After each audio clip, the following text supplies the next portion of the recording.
ಒಬ್ಬ ಮಾಟಗಾತಿ ಹೋಟೆಲ್ ಒಂದರಲ್ಲಿ ಅವರಿಗೆ ಇಷ್ಟವಾಗುವ ಪಕ್ಷಗಳನ್ನು ಮಾಡಿ ಅವರ ವಿಶ್ಗಳನ್ನು ತೀರಿಸಿದ ನಂತರ ಅವರಿಂದ ಯಾವ ರೀತಿ ಪ್ರತಿಫಲವನ್ನು ಅವಳು ಪಡೆಯುತ್ತಾಳೆ ಎಂಬುದನ್ನ ಈ ಚಿತ್ರದಲ್ಲಿ ಭಯಾನಕವಾಗಿ ತೋರಿಸಲಾಗಿದೆ. ಈ ಚಿತ್ರದಲ್ಲಿ ಜೆ ಜುಂಗ್ ಹ್ಯೋ, ಸಂಗ್ ಜಿ ಹ್ಯೋ, ನಾಮ್ ಜಿ ಹ್ಯುನ್ ಮುಂತಾದವರು ಅಭಿನಯಿಸಿದ್ದಾರೆ. ಈ ಚಿತ್ರವು ಕಾಮಿಡಿ, ಡ್ರಾಮಾ, ಫ್ಯಾಂಟಸಿ ಚಿತ್ರವಾಗಿದ್ದು ಈ ಚಿತ್ರದ IMDb ರೇಟಿಂಗ್ 7.3. ಮೂವಿ ಸ್ಟಾರ್ಟಿಂಗ್ ನಲ್ಲಿ ದಂಪತಿಯನ್ನು ಪರಿಚಯಿಸುವ ಮೂಲಕ ನಿರೂಪಣೆ ಪ್ರಾರಂಭವಾಯಿತು. ಅವರು ದಿ ವಿಟ್ಸ್ ಡೈನರ್ ಎಂಬ ಹೋಟೆಲ್ನ ಹೊರಗೆ ನಿಂತಿದ್ದರು. ಈ ಹೋಟೆಲ್ ಸೂರ್ಯಾಸ್ತದ ನಂತರ ಮತ್ತು ಬೆಳಿಗ್ಗೆ ಸೂರ್ಯೋದಯದ ಮೊದಲು ತೆರೆದಿರುತ್ತದೆ ಅಂತ ಬೋರ್ಡ್ ಮೇಲೆ ಬರೆಯಲಾಗಿದೆ. ಹೋಟೆಲ್ ಮುಚ್ಚಿದ್ದರಿಂದ ದಂಪತಿ ಅಲ್ಲಿಂದ ತೆರಳಿದ್ದರು ಮತ್ತು ಅವರು ಹೋದ ತಕ್ಷಣ ಹೋಟೆಲ್ನ ಎಲ್ಲಾ ದೀಪಗಳು ಆನ್ ಆದವು. ಅಲ್ಲದೆ ನಿಮ್ಮೆಲ್ಲ ಇಷ್ಟಾರ್ಥಗಳನ್ನು ನಾವು ಇಲ್ಲಿಯೇ ಪೂರೈಸುತ್ತೇವೆ ಅಂತ ಬೋರ್ಡ್ ಮೇಲೆ ಮ್ಯಾಜಿಕಲಿ ಬರೆಯಲಾಗಿದೆ. ಈಗ ನಾವು ಹೋಟೆಲ್ ಒಳಗೆ ಒಬ್ಬ ವ್ಯಕ್ತಿಯನ್ನು ನೋಡ್ತೇವೆ. ಅವರು ಅಲ್ಲಿನ ಚೆಫ್ರಿಗೆ ತಮ್ಮ ಸಮಸ್ಯೆಯನ್ನು ಹೇಳುತ್ತಿದ್ದರು ಮತ್ತು ಆ ಚೆಫ್ ಅವನಿಗೆ ಆಹಾರವನ್ನು ಸಿದ್ಧಪಡಿಸುತ್ತಿದ್ದಳು. ಈ ಚೆಫ್ ಲಾಗಿರುವ ಈ ಹೋಟೆಲ್ನ ಮಾಲೀಕರು ನಿಜವಾಗಿಯೂ ಮಾಟಗಾತಿ ಅಂತ ಇಲ್ಲಿ ಕಂಡುಬಂದಿದೆ. ಇಲ್ಲಿಗೆ ಬರುವ ಜನರಿಗೆ ಅವನ ಕೈಗಳಿಂದ ಆಹಾರ ನೀಡ್ತಾಳೆ ಮತ್ತು ಅವರ ಇಷ್ಟಾರ್ಥಗಳನ್ನು ಪೂರೈಸ್ತಾಳೆ. ಆದರೆ ಅವಳು ಪ್ರತಿಯಾಗಿ ಏನನ್ನಾದರೂ ತೆಗೆದುಕೊಳ್ಳುತ್ತಾಳೆ. ಆ ವ್ಯಕ್ತಿ ಹೇಳ್ತಾನೆ, ನಾನು ತುಂಬಾ ಬಡವನಾಗಿದ್ದೇನೆ, ಆದರೆ ನನ್ನ ಮಕ್ಕಳನ್ನು ನೋಡಿಕೊಳ್ಳಲು ನಾನು ಬಯಸುತ್ತೇನೆ. ನಾಳೆಯ ಲಾಟರಿಯಲ್ಲಿ ನಾನು ಗೆಲ್ಲಬೇಕೆಂಬುದು ನನ್ನ ವಿಶ್. ಅದರ ನಂತರ ಮಾಟಗಾತಿ ತಾನು ಮಾಡಿದ ಡಿಶ್ ಅನ್ನು ಅವನಿಗೆ ನೀಡ್ತಾಳೆ ಮತ್ತು ನಿಮ್ಮ ಕಣ್ಣುಗಳು ತುಂಬಾ ಸುಂದರವಾಗಿವೆ ಅಂತ ಅವಳು ಆ ವ್ಯಕ್ತಿಗೆ ಹೇಳುತ್ತಿದ್ದಳು. ಮನುಷ್ಯನು ಆ ಡಿಶ್ ಅನ್ನು ತಿನ್ನಲು ಸ್ಟಾರ್ಟ್ ಮಾಡಿದ ತಕ್ಷಣ ಮಾಟಗಾತಿ ಅವನನ್ನು ತಡೆದು, ನನ್ನ ಆಹಾರವನ್ನು ತಿಂದ ನಂತರ ನಾನು ನಿನ್ನ ಇಷ್ಟಾರ್ಥಗಳನ್ನು ಪೂರೈಸುತ್ತೇನೆ ಅಂತ ಹೇಳಿದಳು. ಆದರೆ ನೀವು ಅದರ ಬೆಲೆಯನ್ನು ಪಾವತಿಸಬೇಕಾಗುತ್ತದೆ. ಅವಳ ಮಾತುಗಳನ್ನು ಅಪೂರ್ಣವಾಗಿ ಕೇಳಿದ ನಂತರ ಆ ವ್ಯಕ್ತಿ ಮತ್ತೆ ತಿನ್ನಲು ಸ್ಟಾರ್ಟ್ ಮಾಡ್ತಾನೆ, ಏಕೆಂದರೆ ಆಹಾರವು ರುಚಿಕರವಾಗಿತ್ತು ಮತ್ತು ಅವನನ್ನು ತಾನೇ ತಡೆಯಲು ಸಾಧ್ಯವಾಗಲಿಲ್ಲ. ಅವನು ಎಲ್ಲವನ್ನೂ ತಿಂದು ಅವನ ಮನೆಗೆ ಬಂದನು. ಮರುದಿನ ಲಾಟರಿ ರಿಸಲ್ಟ್ ಅನ್ನು ಟಿವಿಯಲ್ಲಿ ನೋಡುತ್ತಿದ್ದರು. ನೋಡಿ, ನಾನು ಲಾಟರಿ ಹೊಡೆದಿದೆ ಅಂತ ಅವನ ಕಣ್ಣುಗಳು ತೆರೆದುಕೊಂಡಿವೆ. ಸಂತೋಷದಲ್ಲಿ ಅವನು ಅವನ ಮಕ್ಕಳಿಗೆ ವಿದಾಯ ಹೇಳ್ತಾನೆ ಮತ್ತು ಲಾಟರಿಯ ಹಣವನ್ನು ಅವನ ಕಾರಿನಲ್ಲಿ ತೆಗೆದುಕೊಳ್ಳಲು ಹೊರಟನು. ಆದರೆ ಇದ್ದಕ್ಕಿದ್ದಂತೆ ಅವನು ನೋಡುವುದನ್ನು ನಿಲ್ಲಿಸಿದನು. ಬಹುಶಃ ಕಾರಿನಲ್ಲಿ ನೀರು ಹರಿಯುತ್ತಿದೆ ಅಂತ ಅವರು ಭಾವಿಸಿದರು. ನಿಜವಾಗಿ ಅವನ ಕಣ್ಣುಗಳು ತಮ್ಮ ಬೆಳಕನ್ನು ಕಳೆದುಕೊಂಡಿದ್ದವು, ಏಕೆಂದರೆ ಇದು ನಿಜವಾಗಲೂ ಅವನ ಲಾಟರಿಯನ್ನು ಗೆದ್ದ ಬೆಲೆಯಾಗಿತ್ತು. ಅವಳ ಸ್ನೇಹಿತನೂ ಆಗಿದ್ದ ಮಾಟಗಾತಿಯ ಮ್ಯಾನೇಜರ್ ಯಾವಾಗಲೂ ಅವಳೊಂದಿಗೆ ನೆರಳಿನಂತೆ ಇರುತ್ತಿದ್ದನು. ಮಾಟಗಾತಿಯೊಂದಿಗೆ ಅವರು ಈ ಹೋಟೆಲ್ ಅನ್ನು ತೊರೆದರು ಮತ್ತು ಇನ್ನೊಂದು ಸ್ಥಳವನ್ನು ಹುಡುಕಲು ಸ್ಟಾರ್ಟ್ ಮಾಡಿದರು, ಏಕೆಂದರೆ ಅವರು ಬಹಳ ದಿನಗಳಿಂದ ಇಲ್ಲಿ ವಾಸಿಸುತ್ತಿದ್ದರು. ಅವರು ಹೋದ ತಕ್ಷಣ ಈ ಹೋಟೆಲ್ನ ಸಂಪೂರ್ಣ ನಕ್ಷೆಯು ಸ್ವತಃ ಬದಲಾಗಿದೆ. ಈಗ ನಾವು ಜಿನ್ ಎಂಬ ಹುಡುಗಿಯನ್ನು ನೋಡ್ತೇವೆ. ಅವರ ಬಾಸ್ ಅವಳನ್ನು ಮತ್ತು ಅವಳ ಇತರ ಕೆಲಸಗಾರರನ್ನು ಬಾರ್ಗೆ ಕರೆತಂದಿದ್ದಾರೆ. ಆಗ ಬಾಸ್ನ ಹೆಂಡತಿ ಇಲ್ಲಿಗೆ ಬರುತ್ತಾಳೆ. ಅವಳು ಅವನ ಗಂಡ ಮತ್ತು ಜಿನ್ ಅನ್ನು ಅನುಮಾನಿಸಿ ಇಬ್ಬರನ್ನು ಹೊಡೆಯಲು ಸ್ಟಾರ್ಟ್ ಮಾಡಿದಳು. ಯಾವುದೇ ಕಾರಣವಿಲ್ಲದೆ ಬಡಪಾಯಿ ಜಿನ್ ಅನ್ನು ಬಾಸ್ನ ಹೆಂಡತಿ ಹೊಡೆದರು. ಹಾಗಾಗಿ ಗಾಯಗೊಂಡ ಸ್ಥಿತಿಯಲ್ಲಿ ಅಳುತ್ತಾ ಅವನ ಮನೆಗೆ ಬಂದಳು. ಅಮ್ಮನ ಮಡಿಲಲ್ಲಿ ಮಲಗುತ್ತಾಳೆ. ಆದರೆ ಮರುದಿನ ಅವಳು ಕೆಲಸಕ್ಕೆ ಹೋದಾಗ ಅವಳ ಬಾಸ್ ಅವಳನ್ನು ಕೆಲಸದಿಂದ ವಜಾ ಮಾಡಿದನು. ಕಾರಣ ಕೇಳಿದಾಗ ನನ್ನ ಹೆಂಡತಿಗೆ ಅನುಮಾನವಿದೆ ಅಂತ ಹೇಳಿದ. ನಿನ್ನನ್ನು ಕೆಲಸದಿಂದ ತೆಗೆಯದಿದ್ದರೆ ನನ್ನನ್ನು ಮನೆಯಿಂದ ಹೊರಹಾಕ್ತಾಳೆ. ಹೇಗಾದರೂ ಈಗ ನಮಗೆ ಹೈಸ್ಕೂಲಿನಲ್ಲಿ ಒಬ್ಬ ಹುಡುಗನನ್ನು ತೋರಿಸಲಾಯಿತು. ಅವನ ಹೆಸರು ಲೇ. ಅವನು ಒಂದು ಸ್ಥಳದಲ್ಲಿ ನಿಂತಿದ್ದನು. ಆಗ ಒಬ್ಬ ಹುಡುಗಿ ಅವನ ಬಳಿ ಬಂದು ಕೇಳತೊಡಗಿದಳು, ಕಳೆದ ವರ್ಷ ನೀವು ಗಾಯಗೊಂಡಿದ್ದಕ್ಕಾಗಿ ನೀವು ರನ್ನಿಂಗ್ ರೇಸ್ ಅನ್ನು ಸೋತಿದ್ದೀರಿ. ನಿಮ್ಮ ಕಾಲಿಗೆ ಗಾಯವಾಗಿತ್ತು. ಹಾಗಾದರೆ ಈಗ ಹೇಗಿದ್ದೀಯಾ ಹೇಳು. ಲೀ ಅವಳಿಗೆ ಉತ್ತರಿಸದೆ ಹೊರಟು ಹೋದ. ಮರುದಿನ ಜಿನ್ನ ತಾಯಿ ಅದನ್ನು ಮಾಡಲು ಹೇಳುತ್ತಿದ್ದಳು. ಬೇರೆ ಯಾವುದೇ ಕೆಲಸ ಮಾಡುವ ಬದಲು ನಿಮ್ಮ ಸ್ವಂತ ಹೋಟೆಲ್ ತೆರೆಯಿರಿ. ನಂತರ ಅವಳು ಜಿನ್ನನ್ನು ಹೋಟೆಲ್ಗೆ ಕರೆತಂದು ಅವಳಿಗೆ ಹೇಳ್ತಾರೆ, ಈ ಹೋಟೆಲ್ ಮಾಲೀಕರು ಅದನ್ನು ಮಾರಾಟ ಮಾಡುತ್ತಿದ್ದಾರೆ ಅಂತ. ನಂತರ ಅವಳು ಒಳಗೆ ಹೋಗಿ ಹೋಟೆಲ್ ಮಾಲೀಕರೊಂದಿಗೆ ಮಾತನಾಡ್ತಾಳೆ. ನಾನು ಈ ಇಡೀ ಹೋಟೆಲ್ ಅನ್ನು ನಿಮಗೆ 5 ಕೋಟಿಗೆ ಮಾರಾಟ ಮಾಡುತ್ತೇನೆ ಅಂತ ಅವಳು ಅವರಿಗೆ ಹೇಳ್ತಾರೆ. ಇದರಲ್ಲಿ ಹೋಟೆಲ್ ಜೊತೆಗೆ ಎಲ್ಲಾ ಪೀಠೋಪಕರಣಗಳು, ಎಲ್ಲಾ ಪಾತ್ರೆಗಳು, ಎಲ್ಲಾ ಚೆಫ್ರನ್ನು ಸಹ ನಿಮಗೆ ನೀಡಲಾಗುವುದು. ಅದನ್ನು ಕೇಳಿದ ಜಿನ್ನ ತಾಯಿಗೆ ಬಹಳ ಸಂತೋಷವಾಯಿತು. ಮರುದಿನ ಅವಳು ಬ್ಯಾಂಕಿನಿಂದ ಸಾಲ ತೆಗೆದುಕೊಂಡು ಈ ಸ್ಥಳವನ್ನು ಖರೀದಿಸ್ತಾಳೆ. ಬೆಳಿಗ್ಗೆ ಜಿನ್ ತುಂಬಾ ಸಂತೋಷವಾಗಿದ್ದಳು, ಏಕೆಂದರೆ ಈಗ ಅವಳು ಈ ಹೋಟೆಲ್ನ ಮಾಲೀಕರಾಗಿದ್ದಳು. ಇದಲ್ಲದೆ ಸಾಕಷ್ಟು ಗ್ರಾಹಕರು ಸಹ ಬರುತ್ತಿದ್ದರು. ಆಗ ಒಬ್ಬ ಸೀನಿಯರ್ ಚೆಫ್ ಆಕೆಯ ತಾಯಿಯ ಬಳಿಗೆ ಬಂದು, ನನಗೆ ಕೆಲವು ದಿನ ರಜೆ ಬೇಕು ಅಂತ ಹೇಳಿದರು. ನಾನು ನನ್ನ ಹಳ್ಳಿಗೆ ಹೋಗುತ್ತಿದ್ದೇನೆ. ಲೀಯಾ ಶಾಲೆಯಲ್ಲಿ ಕೆಲವು ಬ್ಯಾಡ್ ಮ್ಯಾನರ್ಸ್ ಇರುವ ಹುಡುಗರ ಗುಂಪು ಇನ್ನೋಸೆಂಟ್ ಹುಡುಗನಿಗೆ ಕಿರುಕುಳ ನೀಡುತ್ತಿತ್ತು. ತಮ್ಮ ಹಳಸಿದ ಆಹಾರವನ್ನು ತಿನ್ನಿಸುವಂತೆ ಇನ್ಸಿಸ್ಟ್ ಮಾಡುತ್ತಿದ್ದರು. ತರಗತಿ ಪ್ರಾರಂಭವಾದಾಗ ಹುಡುಗನಿಗೆ ವಾಂತಿ ಶುರುವಾಯಿತು. ಅವನು ವಾಶ್ರೂಮ್ಗೆ ಹೋಗಲು ಸ್ಟಾರ್ಟ್ ಮಾಡಿದಾಗ ಗ್ಯಾಂಗ್ನ ಹುಡುಗ ಅವನನ್ನು ತಡೆದನು. ಇದರಿಂದಾಗಿ ಬಡಪಾಯಿ ಹುಡುಗ ಅಲ್ಲಿಯೇ ನಿಂತನು. ಅವರು ವಾಂತಿ ಮಾಡಲು ಸ್ಟಾರ್ಟ್ ಮಾಡಿದರು. ಇದರಿಂದಾಗಿ ಅವರ ಸಂಪೂರ್ಣ ಸಮವಸ್ತ್ರ ಕೊಳೆಯಾಗುತ್ತದೆ. ಅವನು ವಾಶ್ರೂಮ್ಗೆ ಹೋದಾಗ ಲೀ ಕೂಡ ಅವನ ಹಿಂದೆ ಹೋಗ್ತಾನೆ. ಅವನ ಯೂನಿಫಾರ್ಮ್ ಅನ್ನು ನೀಡುವ ಮೂಲಕ ಅವನ ಕೊಳಕು ಬಟ್ಟೆಗಳನ್ನು ತೊಳೆಯಲು ಸ್ಟಾರ್ಟ್ ಮಾಡ್ತಾನೆ. ಲೀ ಅವರಿಗೆ ಸಹಾಯ ಮಾಡಿದರು. ಅದಕ್ಕಾಗಿಯೇ ಹುಡುಗ ಅವನನ್ನು ಅವನ ಮನೆಗೆ ಆಹಾರಕ್ಕಾಗಿ ಕರೆದೊಯ್ದನು ಮತ್ತು ಈ ರೀತಿಯಾಗಿ ಅವರು ಫ್ರೆಂಡ್ ಆದರು. ಈಗ ಜಿನ್ ಮನೆಯ ಬಳಿ ವಾಸಿಸುತ್ತಿದ್ದ ಮಾಟಗಾತಿ ಮತ್ತೆ ಕಾಣಿಸಿಕೊಂಡಿದ್ದಾಳೆ. ಅವಳು ಇಚ್ಛೆಗಳನ್ನು ಪೂರೈಸುತ್ತಾ ಅವಳ ಕಾಲುಗಳ ಮೇಲೆ ಮಾರ್ಕ್ಗಳು ಬೀಳ್ತಾ ಇದ್ದವು. ಇನ್ನೊಮ್ಮೆ ವಿಷ್ ಕೇಳಿದರೆ ಪ್ರಾಣ ಕಳೆದುಕೊಳ್ಳುವ ಸಾಧ್ಯತೆ ಇದೆ ಎನ್ನುತ್ತಾ ಹೇಳುತ್ತಾರೆ. ಆಕೆಯ ನೆರಳು ಆಗಿದ್ದ ಮಾಟಗಾತಿಯ ಸಹೋದ್ಯೋಗಿ ಮರುದಿನ ಒಬ್ಬನೇ ಗಿರಾಕಿ ಜಿನ್ ಹೋಟೆಲ್ಗೆ ಬಂದ ಮತ್ತು ಅವರ ಸೀನಿಯರ್ ಚೆಫ್ ರಜೆಯಲ್ಲಿದ್ದ ಕಾರಣ ಅವರು ರುಚಿಕರವಾದ ಆಹಾರವನ್ನು ಬೇಯಿಸುತ್ತಿದ್ದರು. ಆದ್ದರಿಂದ ಜಿನ್ನ ತಾಯಿಯೇ ಅವನಿಗೆ ಅಡುಗೆ ಮಾಡ್ತಾಳೆ. ಆದರೆ ಗ್ರಾಹಕನಿಗೆ ಆಹಾರ ಇಷ್ಟವಾಗಲಿಲ್ಲ. ಅವನು ಅಲ್ಲಿಂದ ಹೊರಡ್ತಾನೆ. ಸ್ವಲ್ಪ ಹೊತ್ತಿನಲ್ಲಿ ಜಿನ್ನ ತಾಯಿಗೆ ತಿಳಿಯಿತು, ಈ ಹೋಟೆಲ್ನ ಹಳೆಯ ಮಾಲೀಕರು ಹೀಗೆ ಮಾಡಿದ್ದಾರೆ. ಅವಳ ಹೋಟೆಲ್ ಮುಂದೆ ಒಂದು ದೊಡ್ಡ ಮತ್ತು ಉತ್ತಮವಾದ ಹೋಟೆಲ್, ಆದ್ದರಿಂದ ಎಲ್ಲಾ ಗ್ರಾಹಕರು ಅವಳ ಬಳಿಗೆ ಹೋಗುತ್ತಿದ್ದಾರೆ. ಹಾಗಾಗಿ ಇವರಿಬ್ಬರು ಅವಳನ್ನು ಮಾತನಾಡಿಸಲು ಹೋದರು. ಅವಳು ಹೇಳ್ತಾರೆ, ನೀನು ಯಾಕೆ ಹೀಗೆ ಮಾಡಿದೆ? ನೀವು ಸ್ಟಾಫ್ ಒಂದಿಗೆ ನಿಮ್ಮ ಐಟಂಗಳೊಂದಿಗೆ ಹೋಟೆಲ್ ಅನ್ನು ನಮಗೆ ಮಾರಿದ್ದೀರಿ. ಆಗ ಆ ಸೀನಿಯರ್ ಚೆಫ್ರು ಇಲ್ಲಿಗೆ ಬಂದರು. ಆಹಾರದ ರುಚಿಯಿಂದಾಗಿ ಗ್ರಾಹಕರು ತಮ್ಮ ಹೋಟೆಲ್ಗೆ ಬರುತ್ತಿದ್ದರು. ಅವನನ್ನು ನೋಡಿದ ಜಿನ್ ತಾಯಿಗೆ ತಿಳಿಯಿತು, ಹೋಟೆಲ್ ಮಾಲೀಕರು ನಮಗೆ ಮೋಸ ಮಾಡಿದ್ದಾರೆ ಮತ್ತು ನಮ್ಮ ಹಣದಿಂದ ಹೊಸ ಹೋಟೆಲ್ ಮಾಡಿದ್ದಾಳೆ. ಇದರಿಂದ ಆ ಬಡವರು ಅಳಲು ತೋಡಿಕೊಂಡರು ಮತ್ತು ಅವಳು ಅವನ ಹೋಟೆಲ್ ಅನ್ನು ಮುಚ್ಚುವಂತೆ ಮಾಲೀಕರನ್ನು ಬೇಡಿಕೊಳ್ಳುತ್ತಾಳೆ. ಆದರೆ ಆ ಮಹಿಳೆ ತುಂಬಾ ಅಸಭ್ಯವಾಗಿ ವರ್ತಿಸಿದಳು. ಅವಳು ಅವರನ್ನು ತಳ್ಳಿ ಬೀಳಿಸಿದಳು. ಅವಳು ಅವನ ಗಾರ್ಡ್ರನ್ನು ಕರೆಯುತ್ತಾಳೆ, ಅವರನ್ನು ತಳ್ಳುತ್ತಾಳೆ ಮತ್ತು ಅವರನ್ನು ಅಲ್ಲಿಂದ ಹೊರತರುತ್ತಾರೆ. ತಾಯಿಯ ಅವಮಾನವನ್ನು ಕಂಡು ಜಿನ್ ಕೋಪಗೊಂಡಳು. ಅವಳು ಅವರೊಂದಿಗೆ ಜಗಳವಾಡಲು ಸ್ಟಾರ್ಟ್ ಮಾಡ್ತಾಳೆ. ಆದುದರಿಂದ ಇಲ್ಲಿ ಪೊಲೀಸರನ್ನು ಕರೆಯಲಾಗಿದೆ. ಅಲ್ಲಿ ಆ ಅಸಭ್ಯ ಹುಡುಗರು ಮತ್ತೆ ಲೀ ಅವರ ಫ್ರೆಂಡ್ ನನ್ನು ತೊಂದರೆಗೊಳಿಸಿದರು, ಅವರನ್ನು ಹೊಡೆದರು. ಆದರೆ ನಂತರ ಲೀ ಇಲ್ಲಿಗೆ ಬಂದರು. ಆ ಹುಡುಗರಿಗೆ ಯಾರು ಏನು ಹೇಳುವುದಿಲ್ಲ. ಅವನು ಅವನ ಫ್ರೆಂಡ್ ನನ್ನು ಕರೆದುಕೊಂಡು ಅಲ್ಲಿಂದ ಹೊರಟು ಹೋಗ್ತಾನೆ. ಆದರೆ ಅವರು ನಿಲ್ಲುವುದಿಲ್ಲ. ಅವರು ಮತ್ತೆ ಅವನ ಫ್ರೆಂಡ್ ನನ್ನು ಹೊಡೆಯಲು ಸ್ಟಾರ್ಟ್ ಮಾಡ್ತಾರೆ. ಈ ವೇಳೆ ಲೀಗೆ ಕೋಪ ಬಂತು. ಅವರನ್ನು ತಡೆಯಲು ಅವರು ಹುಡುಗರನ್ನು ಹೊಡೆಯಲು ಸ್ಟಾರ್ಟ್ ಮಾಡಿದರು. ಅವನು ಸರಿಯಾಗಿ ಹೋರಾಡುತ್ತಿದ್ದನು. ಅವನು ಅವರನ್ನು ತುಂಬಾ ಹೊಡೆಯುತ್ತಾನೆ. ಆದರೆ ಅವರು ಮೂವರು ಮತ್ತು ಲೀ ಒಬ್ಬರಾಗಿದ್ದರು. ಅದಕ್ಕಾಗಿಯೇ ಅವರು ಅವನನ್ನು ಹಿಡಿಯುತ್ತಾರೆ. ಇಬ್ಬರು ಸೇರಿ ಅವನನ್ನು ಹೊಡೆಯಲು ಸ್ಟಾರ್ಟ್ ಮಾಡಿದರು. ಆಗ ಪೊಲೀಸರು ಇಲ್ಲಿಗೆ ಬಂದರು. ಜಗಳವಾಡುತ್ತಿರುವುದನ್ನು ಕಂಡು ಕೂಡಲೇ ಠಾಣೆಗೆ ಕರೆತಂದರು. ಇಲ್ಲಿ ಜಿನ್ ಕೂಡ ಇದ್ದ. ಅವಳು ಪೊಲೀಸ್ ಅಧಿಕಾರಿಗೆ ಹೇಳ್ತಾರೆ, ಹೋಟೆಲ್ ಮಾಲೀಕರು ನಮಗೆ ಮೋಸ ಮಾಡಿದ್ದಾರೆ. ಆಕೆಯ ವಿರುದ್ಧ ಪ್ರಕರಣ ದಾಖಲಿಸಬೇಕು. ಅವಳ ಜೊತೆಗೆ ಲೀ ಮತ್ತು ಅವನ ಫ್ರೆಂಡ್ ಮತ್ತು ಅಸಭ್ಯ ಹುಡುಗರು ಆ ಸ್ಥಳದಲ್ಲಿ ಕುಳಿತಿದ್ದರು. ಅಧಿಕಾರಿಯೊಬ್ಬರು ಅವರ ವಿಚಾರಣೆ ನಡೆಸುತ್ತಿದ್ದರು. ಆಗ ಇನ್ನೊಬ್ಬ ಆಫೀಸರ್ ಬಂದು ಅವರಿಗೆ ಹೇಳ್ತಾನೆ, ನಮಗೆ ಪ್ರಮುಖ ವ್ಯಕ್ತಿಯಿಂದ ಕರೆ ಬಂದಿದೆ. ನಿಜವಾಗಿ ಈ ಮೂವರು ಒರಟು ಹುಡುಗರ ಅಜ್ಜ ಹೈಸ್ಕೂಲಿನ ಪ್ರಿನ್ಸಿಪಾಲ್. ಅವರನ್ನು ಬಿಡುಗಡೆ ಮಾಡಬೇಕು ಎನ್ನುತ್ತಾರೆ. ಅದನ್ನು ಕೇಳಿದ ಆಫೀಸರ್ ತಕ್ಷಣ ಅವರನ್ನು ಬಿಡುಗಡೆ ಮಾಡ್ತಾರೆ ಮತ್ತು ಅವನು ಈಗ ಲೀ ಮತ್ತು ಅವನ ಫ್ರೆಂಡ್ ನನ್ನು ಇನ್ವೆಸ್ಟಿಗೇಷನ್ ಮಾಡಲು ಸ್ಟಾರ್ಟ್ ಮಾಡಿದನು. ಜಿನ್ ಬಂದು ಅಧಿಕಾರಿಗೆ, ನೀವು ಏನು ಮಾಡುತ್ತಿದ್ದೀರಿ ಸರ್? ಈ ಬಡಪಾಯಿಗಳು ಸಹಾಯಕರು ಅಂತ ನಿಮಗೆ ಕಾಣಿಸುತ್ತಿಲ್ಲವೇ? ಅವರನ್ನು ಬಿಡುಗಡೆ ಮಾಡಬೇಕು, ಈ ಮೂವರನ್ನು ಅಲ್ಲ. ಅದನ್ನು ಕೇಳಿದ ಆಫೀಸರ್ ಇವರಿಬ್ಬರನ್ನು ಬಿಡುಗಡೆ ಮಾಡ್ತಾನೆ. ಲೀ ಅಲ್ಲಿಂದ ಹೋಗಲು ಸ್ಟಾರ್ಟ್ ಮಾಡಿದ ತಕ್ಷಣ ಅವಳು ಅವನಿಗೆ ಹೇಳ್ತಾರೆ, ನೀನು ಏನನ್ನು ಮಾಡಿಲ್ಲ ಅಂತ ನನಗೆ ಮತ್ತು ಒಳ್ಳೆಯವರಾಗುವ ಅಗತ್ಯವಿಲ್ಲ. ನೀವು ಎಷ್ಟು ಒಳ್ಳೆಯವರಾಗುತ್ತೀರೋ ಅಷ್ಟು ಜನರು ನಿಮ್ಮನ್ನು ಬಳಸಿಕೊಳ್ತಾರೆ. ಮರುದಿನ ಮಾಟಗಾತಿ ಮ್ಯಾಜಿಕ್ ಸಿಗರೇಟ್ ಸೇದಲು ಸ್ಟಾರ್ಟ್ ಮಾಡ್ತಾಳೆ. ಸಿಗರೇಟಿನ ಹೊಗೆ ಹಾರಿ ಹೋದ ತಕ್ಷಣ ಅದು ತುಂಬಾ ಹೆಚ್ಚಾಯಿತು. ಇದರಿಂದಾಗಿ ಮಾಟಗಾತಿ ಧರಿಸಿದ್ದ ಉಡುಗೆ ಇದ್ದಕ್ಕಿದ್ದಂತೆ ಸಂಪೂರ್ಣವಾಗಿ ಬದಲಾಯಿತು. ಜಿನ್ ತುಂಬಾ ಚಿಂತಿತರಾಗಿದ್ದರು. ಅದಕ್ಕಾಗಿಯೇ ಅವಳು ಅವಳ ಹೋಟೆಲ್ ಅನ್ನು ಬಾಡಿಗೆಗೆ ನೀಡುವಂತೆ ನೋಟಿಸ್ ಹಾಕ್ತಾಳೆ. ಆಗ ಅವಳ ತಾಯಿಯ ಕರೆ ಬರುತ್ತೆ. ಅವಳು ಹೇಳುತ್ತಿದ್ದಳು, ನಾನು ಕೆಲವು ದಿನಗಳವರೆಗೆ ನಿಮ್ಮ ತಂದೆಯ ಬಳಿಗೆ ಹೋಗುತ್ತಿದ್ದೇನೆ. ಅವರ ಆರೋಗ್ಯ ಚೆನ್ನಾಗಿಲ್ಲ. ನೀನು ನನ್ನ ಜೊತೆ ಬಾ. ಆದರೆ ಅವಳು ನಿರಾಕರಿಸಿದಳು. ಯಾಕೆಂದರೆ ಅವಳಿಗೆ ಅಪ್ಪ ಅಂದ್ರೆ ಇಷ್ಟ ಇರಲಿಲ್ಲ. ಸ್ವಲ್ಪ ಸಮಯದ ನಂತರ ಮಾಟಗಾತಿ ಜಿನ್ನ ಹೋಟೆಲ್ಗೆ ಬಂದು, ನೀವು ನಿಮ್ಮ ಹೋಟೆಲ್ ಅನ್ನು ಬಾಡಿಗೆಗೆ ಕೊಡುತ್ತಿದ್ದೀರಿ ಅಂತ ನಾನು ಕೇಳಿದೆ ಅಂತ ಅವಳಿಗೆ ಹೇಳಿದಳು. ಒಂದು ಕೆಲಸ ಮಾಡು, ನೀನು ನನಗೆ ನಿನ್ನ ಹೋಟೆಲ್ ಅನ್ನು ಮಾರಾಟ ಮಾಡು. ಅದಕ್ಕೆ ಪ್ರತಿಯಾಗಿ ನಿನ್ನ ಒಂದು ವಿಶ್ ಅನ್ನು ಈಡೇರಿಸುತ್ತೇನೆ. ಜಿನ್ ಅವಳನ್ನು ಕೇಳಲು ಸ್ಟಾರ್ಟ್ ಮಾಡಿದಳು, ನೀನು ಯಾರು? ನಂತರ ಅವಳು ಅವಳ ಕಾರ್ಡ್ ಅನ್ನು ಅವಳಿಗೆ ನೀಡ್ತಾಳೆ ಮತ್ತು ಅವಳಿಗೆ ಹೀಗೆ ಹೇಳ್ತಾರೆ, ನಾನು ವಿಶ್ ಗಳನ್ನು ಪೂರೈಸುವ ಮಾಟಗಾತಿ. ಈಗ ಹೇಳು, ನಿನ್ನ ವಿಶ್ ಏನು?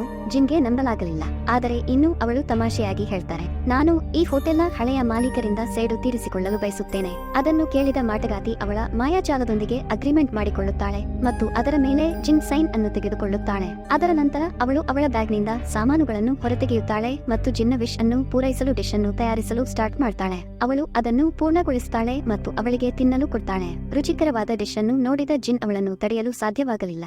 ಅವಳು ತಕ್ಷಣ ತಿನ್ನಲು ಸ್ಟಾರ್ಟ್ ಮಾಡ್ತಾಳೆ. ಅವಳು ಆಹಾರವನ್ನು ತುಂಬಾ ಇಷ್ಟಪಟ್ಟಳು. ಅವಳು ಹುಚ್ಚಳಂತೆ ವೇಗವಾಗಿ ತಿನ್ನಲು ಸ್ಟಾರ್ಟ್ ಮಾಡಿದಳು. ಅವಳು ಊಟ ಮುಗಿಸಿದ ತಕ್ಷಣ ಬಹಳಷ್ಟು ಇಲಿಗಳು ಹಳೆಯ ಮಾಲೀಕರ ಹೋಟೆಲ್ ಕಡೆಗೆ ಚಲಿಸಲು ಸ್ಟಾರ್ಟ್ ಮಾಡಿದವು. ಅವು ಆರ್ಮಿದಂತೆ ಅವಳ ಮೇಲೆ ಆಕ್ರಮಣ ಮಾಡಿದವು. ಆ ವೇಳೆ ಹಣ ಎಣಿಸುತ್ತಿದ್ದಳು. ಆ ಸಮಯದಲ್ಲಿ ಪ್ರಾಣಿಯಂತೆ ಕಾಣುವ ಶಕ್ತಿ ಅವಳ ಎದೆಗೆ ಪ್ರವೇಶಿಸುತ್ತದೆ. ಆ ಹೋಟೆಲ್ ಮಾಲೀಕಳು ಅದರಿಂದ ಸಾಯುತ್ತಾಳೆ. ಮರುದಿನ ಬೆಳಿಗ್ಗೆ ಜಿನ್ ಕಣ್ಣುಗಳು ದುಬಸ್ವಪ್ನದೊಂದಿಗೆ ತೆರೆದವು ಮತ್ತು ಅವಳು ನಿನ್ನೆ ರಾತ್ರಿ ನಡೆದ ವಿಷಯಗಳನ್ನು ನೆನಪಿಸಿಕೊಳ್ಳಲಾರಂಭಿಸಿದಳು. ಅಂದರೆ ನಾನು ಮಾಟಗಾತಿಯನ್ನು ಭೇಟಿಯಾದೆ. ಅವಳು ನನ್ನ ವಿಶ್ ಅನ್ನು ಪೂರೈಸಿದಳು. ಆದರೆ ಅವಳಿಗೆ ಎಲ್ಲವನ್ನೂ ನಂಬಲಾಗಲಿಲ್ಲ. ಇದು ಕೇವಲ ಕನಸು ಅಂತ ಅವಳು ಭಾವಿಸಿದಳು. ನಂತರ ತಯಾರಾಗಿ ಅವಳು ಹೋಟೆಲ್ಗೆ ಹೋಗಲು ಸ್ಟಾರ್ಟ್ ಮಾಡಿದಾಗ ಅದನ್ನು ನೋಡಿದ ಆಕೆಯ ಕಣ್ಣುಗಳು ತೆರೆದುಕೊಂಡಿದ್ದವು. ಪೊಲೀಸರು ಹಳೆಯ ಮಾಲೀಕನ ಮೃತದೇಹವನ್ನು ತಮ್ಮೊಂದಿಗೆ ತೆಗೆದುಕೊಂಡು ಹೋಗುತ್ತಿದ್ದಾರೆ. ಅವಳು ಕಾನ್ಶಿಯಸ್ ಕಳೆದುಕೊಂಡಳು ಮತ್ತು ಅವಳಿಗೆ ಇದು ಅರ್ಥವಾಯಿತು. ಮಾಟಗಾತಿ ನಿಜವಾಗಿಯೂ ನನ್ನ ವಿಶ್ ಅನ್ನು ಪೂರೈಸಿದಳು ಎಂದರ್ಥ. ನಾನೇಕೆ ಇಷ್ಟೊಂದು ವಿಶ್ ಕೇಳಿದೆ ಅಂತ ಅವಳಿಗೂ ಬೇಸರವಾಯಿತು. ಇದರಲ್ಲಿ ವ್ಯಕ್ತಿಯೊಬ್ಬಳು ಸಾವನ್ನಪ್ಪಿದ್ದಾಳೆ. ಈಗ ನಮಗೆ ಮನೆಯಿಲ್ಲದ ಬೆ ಎಂಬ ಹಿಜಾಬ್ವಿಲ್ಲದ ಹುಡುಗನನ್ನು ತೋರಿಸಲಾಗಿದೆ. ಅವನು ದೋಬಿಯ ಬಳಿಗೆ ಬಂದು ಅವನ ಬಟ್ಟೆಗಳನ್ನು ಹಿಂದಿರುಗಿಸ್ತಾನೆ. ಇಂಟರ್ವ್ಯೂಗೆ ಧರಿಸಲು ತೆಗೆದುಕೊಂಡಿದ್ದ ಬಟ್ಟೆ, ಏಕೆಂದರೆ ಅವನಿಗೆ ಕೆಲಸವಿಲ್ಲ, ಹಣವಿಲ್ಲದ ಕಾರಣ ಅವರು ದೋಬಿಗೆ ಏನನ್ನೂ ನೀಡಲಿಲ್ಲ. ಪರಿಣಾಮವಾಗಿ ಅವನು ತುಂಬಾ ಕೋಪಗೊಂಡನು. ದೇಯ ಬಗ್ಗೆ ಕೆಟ್ಟ ಕಾಮೆಂಟ್ಗಳನ್ನು ಮಾಡಿದ ನಂತರ ಅವನನ್ನು ಓಡಿಸಿದನು. ಜಿನ್ ಹೋಟೆಲ್ಗೆ ಬಂದರು ಮತ್ತು ಹೋಟೆಲ್ ಅನ್ನು ಮಾಟಗಾತಿ ಖರೀದಿಸಿದ ಕಾರಣ ಆದ್ದರಿಂದ ಅವಳು ಅಲ್ಲಿದ್ದಳು. ಜಿನ್ ಅವಳನ್ನು ಕೇಳಲು ಸ್ಟಾರ್ಟ್ ಮಾಡಿದಳು, ನೀವು ಆ ಮಹಿಳೆಯನ್ನು ಕೊಂದಿದ್ದೀರಾ? ಮಾಟಗಾತಿ ಹೇಳಿದರು, ಇಲ್ಲ, ನಾನು ಕೊಂದಿಲ್ಲ. ನಿನ್ನ ಸೇಡು ತೀರಿಸಿಕೊಳ್ಳಲು ನೀನು ಅವಳನ್ನು ಕೊಂದಿರುವೆ. ಆ ವಿಶ್ ಅನ್ನು ಕೇಳುತ್ತಿದ್ದೇನೆ. ಜಿನ್ ಕೋಪಗೊಂಡು ಕೂಗಲು ಸ್ಟಾರ್ಟ್ ಮಾಡಿದಳು, ನಾನು ಅವಳನ್ನು ಕೊಲ್ಲಲು ಹೇಳಲಿಲ್ಲ ಅಂತ, ನಾನು ನಿನ್ನನ್ನು ಸೇಡು ತೀರಿಸಿಕೊಳ್ಳಲು ಹೇಳಿದೆ. ಮಾಟಗಾತಿ ಕೂಡ ಅವಳ ವರ್ತನೆಯಿಂದ ಕೋಪಗೊಳ್ಳುತ್ತಾಳೆ. ಅವಳ ಮುಖ ಹಿಡಿದು ಕೆಳಗೆ ತಳ್ಳಿದಳು ಮತ್ತು ಅವಳು ಅವಳ ಭಯಾನಕ ಮುಖವನ್ನು ತೋರಿಸ್ತಾ ಹೇಳಿದಳು, ಹಾಗಾಗಿ ನಾನು ಅದೇ ಕೆಲಸವನ್ನು ಮಾಡಿದೆ. ಹುಚ್ಚು ಹುಡುಗಿ, ಯಾರನ್ನಾದರೂ ಕೊಲ್ಲುವುದು ಬಿಟ್ಟರೆ ಇದಕ್ಕಿಂತ ದೊಡ್ಡ ಸೇಡು ಮತ್ತೇನು? ಮಾಟಗಾತಿಯ ಕೋಪವು ಇಡೀ ಸ್ಥಳವನ್ನು ಸುಡಲು ಸ್ಟಾರ್ಟ್ ಮಾಡಿತು. ಅದನ್ನು ನೋಡಿದ ಜಿನ್ ಅಳುತ್ತಾ ಅಲ್ಲಿಂದ ಓಡಿ ಹೋಗ್ತಾಳೆ. ಆದರೆ ಆಶ್ಚರ್ಯಕರವಾಗಿ ತಕ್ಷಣ ಮಳೆ ಪ್ರಾರಂಭವಾಯಿತು. ಇದರಿಂದಾಗಿ ಎಲ್ಲಾ ಬೆಂಕಿ ನಂದಿಸಲಾಯಿತು. ಶಾಲೆಯಲ್ಲಿ ಲೀ ಎಕ್ಸಾಮ್ ನಡೆಯುತ್ತಿತ್ತು ಮತ್ತು ಆತನ ಫ್ರೆಂಡ್ ಮೊಬೈಲ್ ನಿಂದ ಮೋಸ ಮಾಡುತ್ತಿದ್ದ.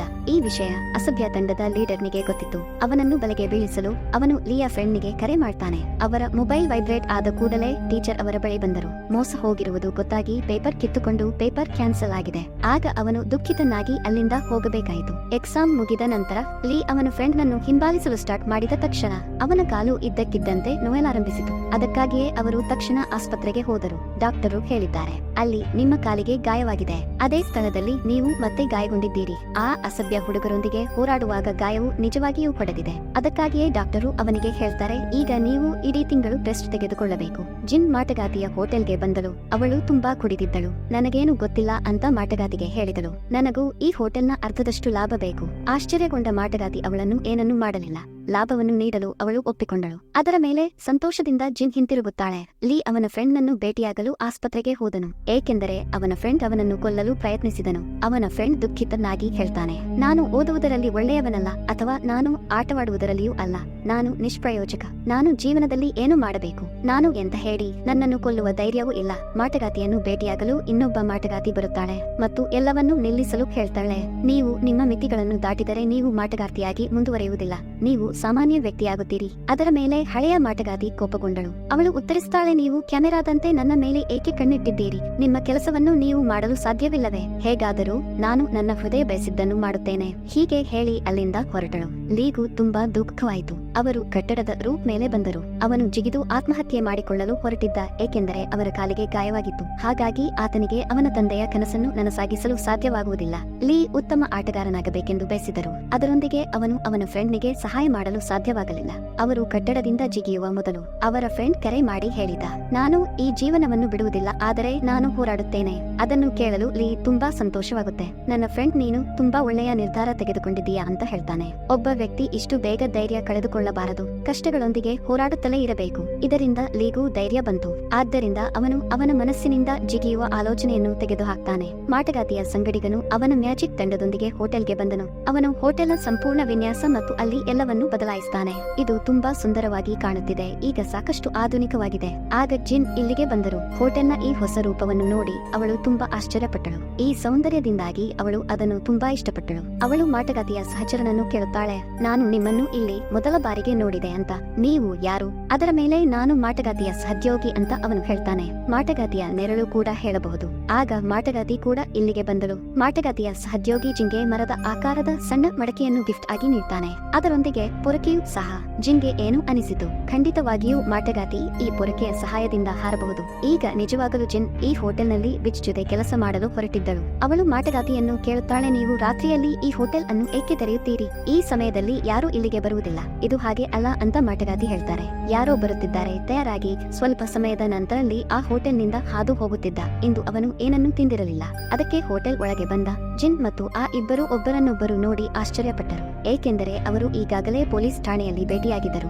ಆಗ ಮಾಟಗಾತಿ ಕೂಡ ಇಲ್ಲಿಗೆ ಬಂದಳು. ಅದನ್ನು ನೋಡಿದ ಜಿನ್ ತಕ್ಷಣ ಲಿಯಾ ಕೈಯನ್ನು ಹಿಡಿದು ಹೊರಗೆ ಕರೆತರುತ್ತಾನೆ. ಅವಳು ವಿವರಿಸಲು ಸ್ಟಾರ್ಟ್ ಮಾಡಿದಳು, ನೀನು ಬೇರೆ ಯಾವುದಾದರೂ ಹೋಟೆಲ್ಗೆ ಹೋಗಿ ಊಟ ತಿನ್ನು. ಇದು ವಿಚ್ ಹೋಟೆಲ್ ಆಗಿದೆ. ಅವಳ ಮ್ಯಾಜಿಕ್ ಡಿಶ್ ಅನ್ನು ನಿಮಗೆ ನೀಡ್ತಾರೆ ಮತ್ತು ನಿಮ್ಮ ವಿಶ್ಗಳಲ್ಲಿ ಒಂದನ್ನು ಪೂರೈಸುತ್ತಾರೆ. ಪೂರೈಸಿಕೊಳ್ಳಿ. ಆದರೆ ಈ ರೀತಿ ಅಲ್ಲ. ಇದರ ಬದಲಾಗಿ ನೀವು ಅವಳಿಗೆ ಏನನ್ನಾದರೂ ನೀಡಬೇಕಾಗುತ್ತದೆ. ಅವಳು ಏನನ್ನಾದರೂ ಬಯಸ್ತಾಳೆ. ಅದನ್ನು ಕೇಳಿ ಲೀಗೆ ಆಶ್ಚರ್ಯವಾಯಿತು ಮತ್ತು ಸಂತೋಷದಿಂದ ಹೇಳ್ತಾರೆ, ನಂತರ ನಾನು ಖಂಡಿತವಾಗಿಯೂ ಅವಳ ಡಿಶ್ ಅನ್ನು ತಿನ್ನಬೇಕು. ಮತ್ತೆ ಹೋಟೆಲ್ ಒಳಗೆ ಬಂದ. ನೀವು ಒಮ್ಮೆ ಯಾವುದೇ ವಿಶ್ ಅನ್ನು ಕೇಳಿದರೆ ಅದನ್ನು ಬದಲಾಯಿಸಲು ಸಾಧ್ಯವಿಲ್ಲ ಅಂತ ಮಾಟಗಾತಿ ಅವನಿಗೆ ಹೇಳ್ತಾರೆ. ಬೆಲೆ ನನಗೆ ಬೇಕಾದಂತೆ ಇರುತ್ತದೆ. ಸರಿ, ನಾನು ಒಪ್ಪುತ್ತೇನೆ ಅಂತ ಲೀ ಹೇಳ್ತಾರೆ. ಆದರೆ ನನ್ನ ವಿಶ್ ಬಗ್ಗೆ ಜಿನ್ಗೆ ಹೇಳಬೇಡ.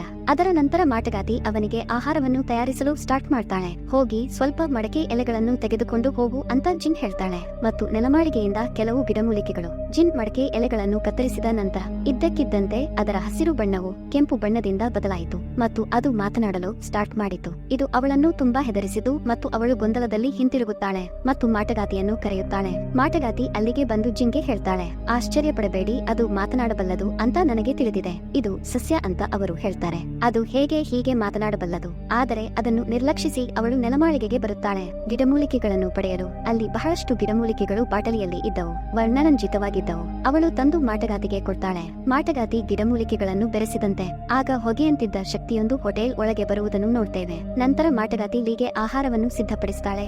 ಆಹಾರ ಅವರು ತುಂಬಾ ಇಷ್ಟಪಟ್ಟರು. ಅವನು ಅದನ್ನು ತಿನ್ನಲು ಸ್ಟಾರ್ಟ್ ಮಾಡಿದನು. ನಂತರ ಅವನು ಹೊರಟು ಹೋದಾಗ ಮಾಟಗಾತಿ ಅವನಿಗೆ ಅವಳ ಕಾರ್ಡ್ ನೀಡ್ತಾಳೆ. ಅವನು ಹೋದ ನಂತರ ಜಿನ್ ಮಾಟಗಾತಿಯನ್ನು ಕೇಳ್ತಾಳೆ, ಲೀ ಏನು ವಿಶ್ ಬಯಸಿದನು? ಅದಕ್ಕೆ ಮಾಟಗಾತಿ ಉತ್ತರ ಕೊಡದೆ ಹೊರಟು ಹೋದಳು. ಮರುದಿನ ಜಿನ್ ಮಲಗಿದ್ದಾಗ ಅವಳು ಒಂದು ದುಃಸ್ವಪ್ನವನ್ನು ಕಂಡಳು. ಭಯಾನಕ ಹುಡುಗಿ ನನ್ನೊಂದಿಗೆ ಮಲಗಿದ್ದಾಳೆ. ಮರುದಿನ ಅವಳು ಹೋಟೆಲ್ಗೆ ಹೋದಾಗ ಅವಳಿಗೆ ಆಶ್ಚರ್ಯವಾಯಿತು. ಮಾಟಗಾತಿ ಲೀಯನ್ನು ಹೋಟೆಲ್ನಲ್ಲಿ ಇರಿಸಿಕೊಂಡಿದ್ದಳು, ಏಕೆಂದರೆ ಲೀ ಅವರ ಫಾದರ್ ಹೋಟೆಲ್ ಬಳಿ ಹೊಸ ಮನೆಯನ್ನು ಖರೀದಿಸಿದ್ದಾರೆ ಮತ್ತು ಮನೆ ಅಥವಾ ಕೆಲಸ ಇಲ್ಲದ ಆ ಹುಡುಗ ಬೇ ಅವರು ಒಳ್ಳೆಯ ಬಟ್ಟೆಗಳನ್ನು ಧರಿಸಿ ಇಂಟರ್ವ್ಯೂ ನೀಡುವುದನ್ನು ನಾವು ನೋಡ್ತೇವೆ. ಸಂತೋಷದ ಸಂಗತಿಯೆಂದರೆ ಅವರು ಇಂದು ತಮ್ಮ ಇಂಟರ್ವ್ಯೂವನ್ನು ನೀಡುತ್ತಿದ್ದರು. ಆದರೆ ಇದ್ದಕ್ಕಿದ್ದಂತೆ ಹೊಟ್ಟೆ ನೋವು ಶುರುವಾಯಿತು, ಏಕೆಂದರೆ ಬಹಳ ಹೊತ್ತು ಏನನ್ನು ತಿನ್ನುತ್ತಿರಲಿಲ್ಲ. ಇದರಿಂದಾಗಿ ಇಂಟರ್ವ್ಯೂ ತೆಗೆದುಕೊಳ್ಳುವ ಸೀನಿಯರ್ ಅವನನ್ನು ದುರ್ಬಲ ಅಂತ ಆಲೋಚಿಸಿ ಅಲ್ಲಿಂದ ಕಳುಹಿಸಿ ಮತ್ತು ರಾತ್ರಿಯಲ್ಲಿ ಬಡಪಾಯಿ ಬೇ ಫುಟ್ಪಾತ್ನಲ್ಲಿ ಮಲಗಲು ಹೋದಾಗ ಆಗ ಅವನ ತಾಯಿ ಕರೆದಳು. ನಾನು ತುಂಬಾ ಅನಾರೋಗ್ಯದಿಂದ ಬಳಲುತ್ತಿದ್ದೇನೆ ಅಂತ ಅವಳು ಹೇಳಿದಳು. ಔಷಧ ಕೊಳ್ಳಲು ಹಣ ಬೇಕಿತ್ತು. ಅದನ್ನು ಕೇಳಿದ ಅವನು ಚಾಕು ತೆಗೆದುಕೊಂಡು ಮಾಟಗಾತಿಯ ಹೋಟೆಲ್ಗೆ ಹೋಗ್ತಾನೆ. ಚಾಕು ತೋರಿಸಿ ಜಿಂಗೆ ಬೆದರಿಕೆ ಹಾಕಲು ಆರಂಭಿಸಿದ. ಅವನು ಹಣ ಮತ್ತು ಆಹಾರವನ್ನು ಕೇಳ್ತಾನೆ. ಅವನ ಜೇಬಿನಿಂದ ಒಂದು ಚೀಲವನ್ನು ತೆಗೆಯುತ್ತಾನೆ ಮತ್ತು ಅದರಲ್ಲಿರುವ ಆಹಾರವನ್ನು ತ್ವರಿತವಾಗಿ ತುಂಬಲು ಜಿಂಗೆ ಎಸೆಯುತ್ತಾನೆ. ಈಗ ಮಾಟಗಾತಿಯು ಇಲ್ಲಿಗೆ ಬಂದಳು. ಅದನ್ನು ನೋಡಿ ಅವನು ಜಿನ್ ಅನ್ನು ಹಿಡಿಯುತ್ತಾನೆ. ಅವನು ಅವಳ ಕುತ್ತಿಗೆಯ ಮೇಲೆ ಚಾಕು ಹಾಕ್ತಾನೆ. ಅವನು ಮಾಟಗಾತಿಯಿಂದ ಆಹಾರ ಮತ್ತು ಹಣವನ್ನು ಸಹ ಕೇಳ್ತಾನೆ. ನಂತರ ಇದ್ದಕ್ಕಿದ್ದಂತೆ ಅವನು ಅಲ್ಲಿ ಇಟ್ಟಿರುವ ಪಾಟ್ಗೆ ಬಡಿದ. ಮಡಕೆ ಮಾತನಾಡುವುದನ್ನು ನೋಡಿದ ತಕ್ಷಣ ಅವನು ಅವನ ಮನಸ್ಸನ್ನು ಕಳೆದುಕೊಂಡನು ಮತ್ತು ಅವನು ಜಿನ್ ಅನ್ನು ತೊರೆದನು ಮತ್ತು ಹೆದರುತ್ತಾನೆ, ಕೆಳಗೆ ಬೀಳ್ತಾನೆ, ಮೂರ್ಛೆ ಹೋಗ್ತಾನೆ. ಸ್ವಲ್ಪ ಸಮಯದ ನಂತರ ಅವನು ಪ್ರಜ್ಞೆಯನ್ನು ಮರಳಿ ಪಡೆದಾಗ ನಂತರ ಅಳುತ್ತಾ ಎಲ್ಲರ ಬಳಿ ಕ್ಷಮೆ ಕೇಳ್ತಾನೆ ಮತ್ತು ನನ್ನ ತಾಯಿಯ ಚಿಕಿತ್ಸೆಗೆ ನನಗೆ ಹಣದ ಅಗತ್ಯವಿದೆ ಅಂತ ಹೇಳಿದರು. ಬಹಳ ದಿನಗಳಿಂದ ನಾನು ಏನನ್ನೂ ತಿನ್ನಲಿಲ್ಲ, ಹಾಗಾಗಿ ಅದನ್ನೆಲ್ಲ ಮಾಡಲೇಬೇಕಾಯ್ತು. ಜಿನ್ ಅವನನ್ನು ಕೇಳ್ತಾಳೆ, ನೀವು ಯಾಕೆ ಕೆಲಸ ಮಾಡಬಾರದು? ನನಗೆ ದುರಾದೃಷ್ಟವಿದೆ ಎಂದರು. ನಾನು ಅನೇಕ ಬಾರಿ ಪ್ರಯತ್ನಿಸಿದೆ, ಆದರೆ ದೊಡ್ಡದಲ್ಲ ಸಣ್ಣ ಕೆಲಸವೂ ಸಿಗಲಿಲ್ಲ. ನನ್ನ ತಾಯಿ ನನಗೆ ಕಲಿಸಲು ಸಾಲ ತೆಗೆದುಕೊಂಡಿದ್ದರು, ಆದರೆ ನಾನು ಓದುವುದರಿಂದ ಯಾವುದೇ ಪ್ರಯೋಜನವಾಗಲಿಲ್ಲ. ಲೀ ಸಂತೋಷದಿಂದ ಹೇಳಿದರು, ಓ ಸಹೋದರ, ನಂತರ ನೀವು ತುಂಬಾ ಒಳ್ಳೆಯ ಸ್ಥಳಕ್ಕೆ ಬಂದಿದ್ದೀರಿ. ಇದು ಪ್ರತಿಯೊಬ್ಬ ವ್ಯಕ್ತಿಯ ಆಸೆಗಳನ್ನು ಪೂರೈಸುವ ಮಿಸ್ ಮಾಟಗಾತಿ. ಆದ್ದರಿಂದ ಮಾಟಗಾತಿ ಅವನನ್ನು ಕೇಳುತ್ತಾಳೆ, ನಿಮ್ಮ ವಿಶ್ ಏನು? ನಾನು ಕೇವಲ ಒಂದು ಸಣ್ಣ ಕೆಲಸ ಮಾಡಲು ಬಯಸುತ್ತೇನೆ ಅಂತ ಹೇಳಿದರು. ಜಿನ್ ಅವರನ್ನು ಕೇಳಿದರು, ನೀವು ಇದಕ್ಕೆ ನಿಜವಾಗಿಯೂ ಸಿದ್ಧರಿದ್ದೀರಾ? ಏಕೆಂದರೆ ಪ್ರತಿಯಾಗಿ ನೀವು ಭಾರಿ ಬೆಲೆ ತೆರಬೇಕಾಗುತ್ತದೆ. ಬೇ ಉತ್ತರಿಸುತ್ತಾನೆ, ಆದರೆ ನಿನಗೆ ಕೊಡಲು ನನ್ನ ಬಳಿ ಏನೂ ಇಲ್ಲ, ಅದನ್ನು ಮರೆತು ಬಿಡಿ ಅಂತ ಮಾಟಗಾತಿ ಹೇಳ್ತಾರೆ. ನಿಮ್ಮ ಬೆರಳುಗಳು ತುಂಬಾ ಸುಂದರವಾಗಿವೆ. ಜಿನ್ ಮತ್ತು ಮಾಟಗಾತಿ ಬೇಗ ಅಡುಗೆ ಮಾಡಲು ಅಡುಗೆ ಮನೆಗೆ ಬರ್ತಾರೆ. ಸ್ವಲ್ಪ ಸಮಯದ ನಂತರ ಅವಳು ಅವನಿಗೆ ಕಪ್ಪು ಕೋಳಿಯನ್ನು ಕೊಡ್ತಾಳೆ. ಅದನ್ನು ನೋಡಿದ ತಕ್ಷಣ ಬಾಯಲ್ಲಿ ನೀರುರುತ್ತದೆ. ಅವನು ಅದನ್ನು ತಡೆಯಲಾರದೆ ತಿನ್ನಲು ಸ್ಟಾರ್ಟ್ ಮಾಡಿದನು. ಅವನು ಸ್ಟ್ರೇಂಜ್ ರೀತಿಯಲ್ಲಿ ತಿನ್ನುತ್ತಿದ್ದನು. ವರ್ಷಗಟ್ಟಲೆ ಏನನ್ನು ತಿಂದಿಲ್ಲದಂತೆ ತಿನ್ನುತ್ತಿದ್ದ. ಆದರೆ ಬೇ ತಿಂದ ನಂತರ ಸಂತೋಷವಾಯಿತು. ಮಾಟಗಾತಿ ಮಾಟಗಾರ್ತಿಗೆ ಹೇಳ್ತಾನೆ, ಎಂತಹ ರುಚಿಕರವಾದ ಆಹಾರ, ಅದ್ಭುತ. ಅವನು ಹೋಗಲಾರಂಭಿಸಿದ ಕೂಡಲೇ ನಾಳೆ ಬೆಳಿಗ್ಗೆ ನಿಮ್ಮ ವಿಶ್ ಈಡೇರುತ್ತದೆ ಅಂತ ಲೀ ಹೇಳ್ತಾರೆ. ಬೇ ಬೀದಿಗಳಲ್ಲಿ ಸಂತೋಷದಿಂದ ಹೋಗುತ್ತಿದ್ದನು. ಆಗ ಒಬ್ಬ ಹುಡುಗಿಗೆ ಹೊಡೆಯುತ್ತಿದ್ದ ವ್ಯಕ್ತಿಯನ್ನು ನೋಡಿದನು. ತಕ್ಷಣ ಆ ವ್ಯಕ್ತಿಯನ್ನು ತಡೆಯಲು ಯತ್ನಿಸಿದ. ಆ ವ್ಯಕ್ತಿ ಅವನಿಗೆ ಚಾಕುವನ್ನು ತೋರಿಸಿದನು. ಬೇಗ ಇಲ್ಲಿಂದ ಓಡಿ ಹೋಗಲು ಹೇಳ್ತಾನೆ, ಆದರೆ ಅವನು ಹೋಗುವುದಿಲ್ಲ. ಅವನು ಆ ವ್ಯಕ್ತಿಗೆ ಈ ಹುಡುಗಿಯನ್ನು ಬಿಟ್ಟು ಹೋಗು ಅಂತ ಹೇಳ್ತಾನೆ. ಆ ವ್ಯಕ್ತಿಗೆ ತುಂಬಾ ಕೋಪ ಬಂತು. ಅವನು ಬೇ ಮೇಲೆ ಚಾಕುವಿನಿಂದ ಆಕ್ರಮಣ ಮಾಡ್ತಾನೆ. ಚಾಕು ಇರಿಯಲು ಮುಂದಾಗಿತ್ತು, ಆದರೆ ಬೇ ಬಹಳ ಬಲವಾಗಿದ್ದ ಚಾಕುವನ್ನು ಹಿಡಿಯುತ್ತಾನೆ. ಅಷ್ಟರಲ್ಲಿ ಇಲ್ಲಿಗೆ ಪೊಲೀಸರು ಬಂದರು. ತಪ್ಪಿಸಿಕೊಳ್ಳಲು ವ್ಯಕ್ತಿ ಅವನ ಚಾಕುವನ್ನು ಹಿಂದಕ್ಕೆ ಎಳೆಯುತ್ತಾನೆ. ಪರಿಣಾಮವಾಗಿ ಬೇಯ 2 ಬೆರಳುಗಳು ಕೆಳಗೆ ಬೀಳುತ್ತವೆ. ಅವನು ನರಳಲು ಸ್ಟಾರ್ಟ್ ಮಾಡ್ತಾನೆ. ಅವನು ಮಾಟಗಾತಿಯ ಮಾತುಗಳನ್ನು ನೆನಪಿಸಿಕೊಳ್ತಾನೆ. ನಿಮ್ಮ ಬೆರಳುಗಳು ತುಂಬಾ ಸುಂದರವಾಗಿವೆ ಅಂತ ಅವಳು ಹೇಳಿದಾಗ, ಅಂದರೆ ಈ ಬೆರಳುಗಳು ಅವನ ವಿಷ್ಗೆ ಬೆಲೆಯಾಗಿದ್ದವು. ಆಗ ಕಪ್ಪು ಹೊಗೆ ಅವನ ಕತ್ತರಿಸಿದ ಬೆರಳುಗಳನ್ನು ಎತ್ತಿಕೊಳ್ಳುತ್ತದೆ ಮತ್ತು ಅವುಗಳನ್ನು ತೆಗೆದುಕೊಂಡು ಮಾಟಗಾತಿಯ ಮುಂದೆ ಒಂದು ಪಾತ್ರೆಯಲ್ಲಿ ಇರಿಸುತ್ತದೆ. ಮರುದಿನ ಲೀ ಶಾಲೆಯಲ್ಲಿದ್ದಾಗ ಬ್ಯಾಡ್ ಮ್ಯಾನರ್ಸ್ ಇರುವ ಹುಡುಗರ ಗುಂಪು ಮತ್ತೆ ಹುಡುಗನಿಗೆ ಕಿರುಕುಳ ನೀಡಲು ಪ್ರಾರಂಭಿಸುತ್ತದೆ. ಲೀ ಅವರ ಬಳಿಗೆ ಬಂದು ಅವನನ್ನು ಬಿಟ್ಟು ಬಿಡಿ ಅಂತ ಹೇಳ್ತಾರೆ ಮತ್ತು ಯಾರಿಗೂ ಕಿರುಕುಳ ನೀಡಬೇಡಿ, ಇಲ್ಲದಿದ್ದರೆ ಅದು ಒಳ್ಳೆಯದಲ್ಲ. ನಾನು ನಿಮ್ಮ ಅಜ್ಜ ಪ್ರಾಂಶುಪಾಲರಿಗೆ ಇದೆಲ್ಲವನ್ನು ವರದಿ ಮಾಡುತ್ತೇನೆ. ಲೀ ಅವನನ್ನು ತಳ್ಳಿ ಅವನ ತರಗತಿಗೆ ಹೊರಡ್ತಾನೆ. ಅವರು ಸಂಜೆ ಜಿನ್ ಭೇಟಿಯಾದಾಗ ಅವನು ಅವಳಿಗೆ ಬೇಯ ವಿಡಿಯೋವನ್ನು ತೋರಿಸ್ತಾನೆ. ಇದರಲ್ಲಿ ಹೇಳಲಾಗುತ್ತಿತ್ತು, ಆ ಧೈರ್ಯಶಾಲಿ ಬೇ ಹೇಗೋ ಅವನ ಜೀವದ ಮೇಲೆ ಆಟವಾಡಿ ಒಂದು ಹುಡುಗಿಯ ಜೀವ ಉಳಿಸಿದ. ಅವನ 2 ಬೆರಳುಗಳನ್ನು ಕಳೆದುಕೊಂಡವನು. ಅವನ ಶೌರ್ಯ ನೋಡಿ ಆತನಿಗೆ ಸಾಕಷ್ಟು ಬಹುಮಾನ ನೀಡಲು ಪೊಲೀಸರು ನಿರ್ಧರಿಸಿದ್ದಾರೆ. ಮರುದಿನ ಜಿನ್ ಮತ್ತೆ ಕನಸು ಕಂಡಳು. ಇದರಲ್ಲಿ ಅವಳು ಬೇಯ ಕತ್ತರಿಸಿದ ಬೆರಳುಗಳನ್ನು ನೋಡ್ತಾಳೆ. ಅವಳು ತುಂಬಾ ಹೆದರುತ್ತಾಳೆ. ಅಲ್ಲಿಂದ ಓಡಿ ಹೋಗುತ್ತಾಳೆ. ಅಲ್ಲಿಂದ ಮತ್ತೆ ಬಾಲ್ಯದಲ್ಲಿರುವ ಜೀವನಕ್ಕೆ ಬಂದಳು. ಅವಳು ಕೆಳಗೆ ಬೀಳುತ್ತಾಳೆ. ಮಹಿಳೆಯೊಬ್ಬಳು ಕೈ ಹಿಡಿದ ತಕ್ಷಣ ಅವಳು ತನ್ನೊಂದಿಗೆ ಭಯಾನಕ ಹುಡುಗಿಯನ್ನು ನೋಡಿದಳು. ಅವಳು ಎಚ್ಚರಗೊಳ್ಳಲು ಹೆದರುತ್ತಾಳೆ. ಈಗ ಬಹಳ ದಿನಗಳ ನಂತರ ಲೀಯ ಫ್ರೆಂಡ್ ಮತ್ತೆ ಶಾಲೆಗೆ ಬರ್ತಾನೆ. ಲೀ ಅವನನ್ನು ಸ್ವಾಗತಿಸಿದರು. ಆದರೆ ಬ್ಯಾಡ್ ಮ್ಯಾನರ್ಸ್ ಇರುವ ಹುಡುಗರ ಗುಂಪು ಅವನಿಗೆ ಮತ್ತೆ ಕಿರುಕುಳ ನೀಡಲು ಪ್ರಾರಂಭಿಸುತ್ತಾರೆ. ಈ ಸಮಯದಲ್ಲಿ ಲೀ ಅವರ ಫ್ರೆಂಡ್ ಹೇಳ್ತಾನೆ, ನೀವು ಎಷ್ಟು ಸಾಧ್ಯವೋ ಅಷ್ಟು ನನ್ನನ್ನು ಕೀಟಲೆ ಮಾಡಿ, ಈಗ ನಾನು ನಿಮಗೆ ಹೆದರುವುದಿಲ್ಲ.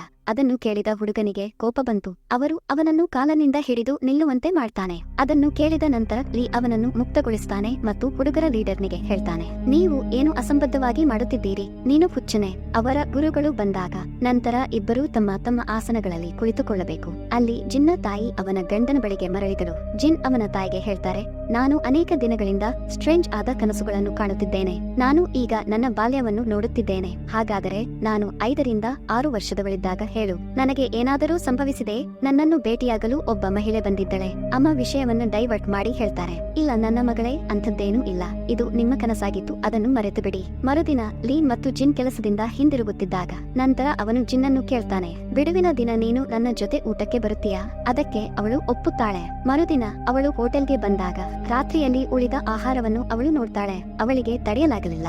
ಅವಳು ತಿನ್ನಲು ಸ್ಟಾರ್ಟ್ ಮಾಡ್ತಾಳೆ. ಮಾಟಗಾತಿಯು ಉಳಿದ ಆಹಾರವನ್ನು ತಿನ್ನುವುದನ್ನು ಮಾಡಬಾರದು ಅಂತ ಹೇಳಿದ್ದಳು. ತಿಂದ ತಕ್ಷಣ ಜಿನ ಆರೋಗ್ಯ ಸ್ಟ್ರೇಂಜ್ ಆಯಿತು. ಮರುದಿನ ಅವಳು ಅವನ ಫ್ರೆಂಡ್ ನೊಂದಿಗೆ ಶಾಪಿಂಗ್ಗೆ ಹೋದಳು. ಅಲ್ಲಿ ಅವಳು ಬಹಳ ಪ್ರಸಿದ್ಧ ಬರಹಗಾರನನ್ನು ನೋಡ್ತಾಳೆ. ಅವರನ್ನು ಇಷ್ಟಪಡುವ ಸಾಕಷ್ಟು ಅಭಿಮಾನಿಗಳನ್ನು ಹೊಂದಿದ್ದರು. ಹೇಗಾದರೂ ಸ್ವಲ್ಪ ಸಮಯದ ನಂತರ ಜಿನ್ ಅಲ್ಲಿಂದ ಹೋಗಲು ಸ್ಟಾರ್ಟ್ ಮಾಡಿದಾಗ ಆಗ ಬರಹಗಾರ ಅವಳನ್ನು ಲಿಫ್ಟ್ ನಲ್ಲಿ ಭೇಟಿಯಾಗುತ್ತಾನೆ. ಇದ್ದಕ್ಕಿದ್ದಂತೆ ಆಘಾತದಿಂದಾಗಿ ಜಿನ್ ಬೀಳಲು ಸ್ಟಾರ್ಟ್ ಮಾಡಿದ ತಕ್ಷಣ ಬರಹಗಾರ ಅವಳ ಕೈ ಹಿಡಿದು ಅವಳನ್ನು ರಕ್ಷಿಸುತ್ತಾನೆ. ಆದರೆ ಅವಳು ಅವನ ಕೈ ಹಿಡಿದ ತಕ್ಷಣ ಜಿನ್ ತುಂಬಾ ಸ್ಟ್ರೇಂಜ್ ಆಗಿ ಯೋಚಿಸಲು ಸ್ಟಾರ್ಟ್ ಮಾಡಿದಳು. ಈಗ ಲಿಫ್ಟ್ ಬಾಗಿಲು ತೆರೆದ ತಕ್ಷಣ ಬರಹಗಾರ ಅಲ್ಲಿಂದ ಹೊರಟು ಹೋದ. ಮರುದಿನ ಜಿನ್ ಟಿವಿ ನೋಡುತ್ತಿದ್ದಳು. ಅಲ್ಲಿ ಆ ಬರಹಗಾರನನ್ನು ಸಂದರ್ಶಿಸಲಾಗುತ್ತಿತ್ತು. ಜಿನ್ ನನ್ನ ನಂಬರ್ ತೆಗೆದುಕೊಂಡಿದ್ದು ನೆನಪಾಯಿತು ಮತ್ತು ಅವನು ಅಲ್ಲಿಂದ ಹೊರಡುವಾಗ ಆಗ ಅವರ ಪೆನ್ನು ಲಿಫ್ಟ್ ನಲ್ಲಿ ಬಿದ್ದಿತ್ತು. ಸ್ವಲ್ಪ ಸಮಯದ ನಂತರ ಜಿನ್ಗೆ ಬರಹಗಾರರಿಂದ ಕರೆ ಬಂದಿತ್ತು. ಅವರು ಜಿನ್ ಹೇಳ್ತಾರೆ, ಇದು ನಾನು ಬರಹಗಾರ ಮಾತನಾಡುತ್ತಿದ್ದೇನೆ. ನಾವು ಲಿಫ್ಟ್ ನಲ್ಲಿ ಭೇಟಿಯಾದೆವು. ಅವಳು ನನಗೆ ನೆನಪಿದೆ ಅಂತ ಹೇಳ್ತಾರೆ. ನೀವು ಕರೆ ಮಾಡಿರುವುದು ಒಳ್ಳೆಯದು. ಲಿಫ್ಟ್ ನಲ್ಲಿ ಬಿದ್ದ ನಿನ್ನ ಪೆನ್ನು ನನ್ನ ಬಳಿ ಇದೆ. ಲೇಖಕರು ಓ ದೇವರೇ, ಅದು ನಿಮ್ಮೊಂದಿಗಿದೆ ಅಂತ ಹೇಳಿದರು. ಇದು ನನಗೆ ತುಂಬಾ ಅಮೂಲ್ಯವಾಗಿದೆ ಅಂತ ಹೇಳುತ್ತಾನೆ. ನೀವು ಇಂದು ಭೇಟಿಯಾಗಿ ಆ ಪೆನ್ನನ್ನು ನನಗೆ ಹಿಂತಿರುಗಿಸಬಹುದೇ? ಅದರ ಮೇಲೆ ಅವಳು ಹೌದು ಅಂತ ಹೇಳ್ತಾರೆ. ಸ್ವಲ್ಪ ಸಮಯದ ನಂತರ ಅವಳು ಅವನನ್ನು ಭೇಟಿಯಾಗಲು ಹೊರಟಳು. ಅವಳು ಬರಹಗಾರನನ್ನು ಭೇಟಿಯಾಗುತ್ತಾಳೆ ಮತ್ತು ಅವನ ಪೆನ್ನು ಅನ್ನು ಹಿಂದಿರುಗಿಸುತ್ತಾಳೆ ಮತ್ತು ಈ ಜನರು ಬಹಳಷ್ಟು ಮಾತನಾಡ್ತಾರೆ. ಸಂಜೆ ಜಿನ್ ಅವಳ ಮನೆಗೆ ಹೊರಡ್ತಾನೆ. ಮತ್ತೆ ಭೇಟಿಯಾಗುತ್ತೇನೆ ಅಂತ ಹೇಳುತ್ತಿದ್ದಾರೆ. ಲೀ ಹೋಟೆಲ್ಗೆ ಹೋದರು. ಅಲ್ಲಿ ಮಾಟಗಾತಿ ಮತ್ತು ಅವಳ ಸ್ನೇಹಿತ ಅಲ್ಲಿದ್ದರು. ಅವಳು ಇಂದು ನಿನ್ನ ರಜೆ ಅಂತ ಲೀಯನ್ನು ಕೇಳತೊಡಗಿದಳು. ಹಾಗಾದರೆ ನೀನು ಯಾಕೆ ಬಂದೆ? ಅದನ್ನು ಹೇಳಿದ ನಂತರ ಅವನು ಕೇಳ್ತಾನೆ, ಜಿನ್ ಇಲ್ಲಿಗೆ ಬಂದಿದ್ದಾಳ?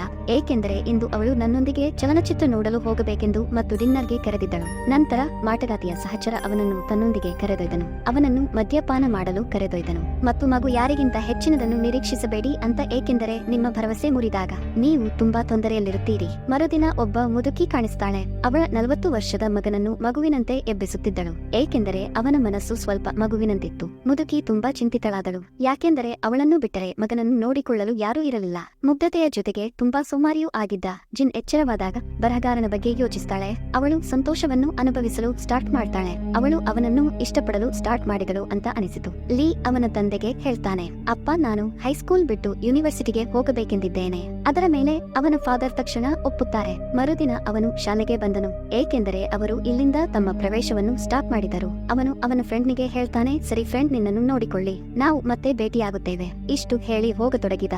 ಅವನು ಆ ಹುಡುಗರ ಗುಂಪಿಗೆ ಹೇಳ್ತಾನೆ, ನಾನು ನಿಮಗೆ ಒಂದು ವಿಷಯ ಹೇಳುತ್ತೇನೆ. ನೀವು ಜನರಿಗೆ ತೊಂದರೆ ಕೊಡುತ್ತಿದ್ದೀರಿ ಅಂತ ನನಗೆ ತುಂಬಾ ಬೇಸರವಾಗಿದೆ. ನೀವು ಹುಚ್ಚರಾಗುತ್ತಿದ್ದೀರಿ ಅಂತ ನಾನು ಭಾವಿಸುತ್ತೇನೆ.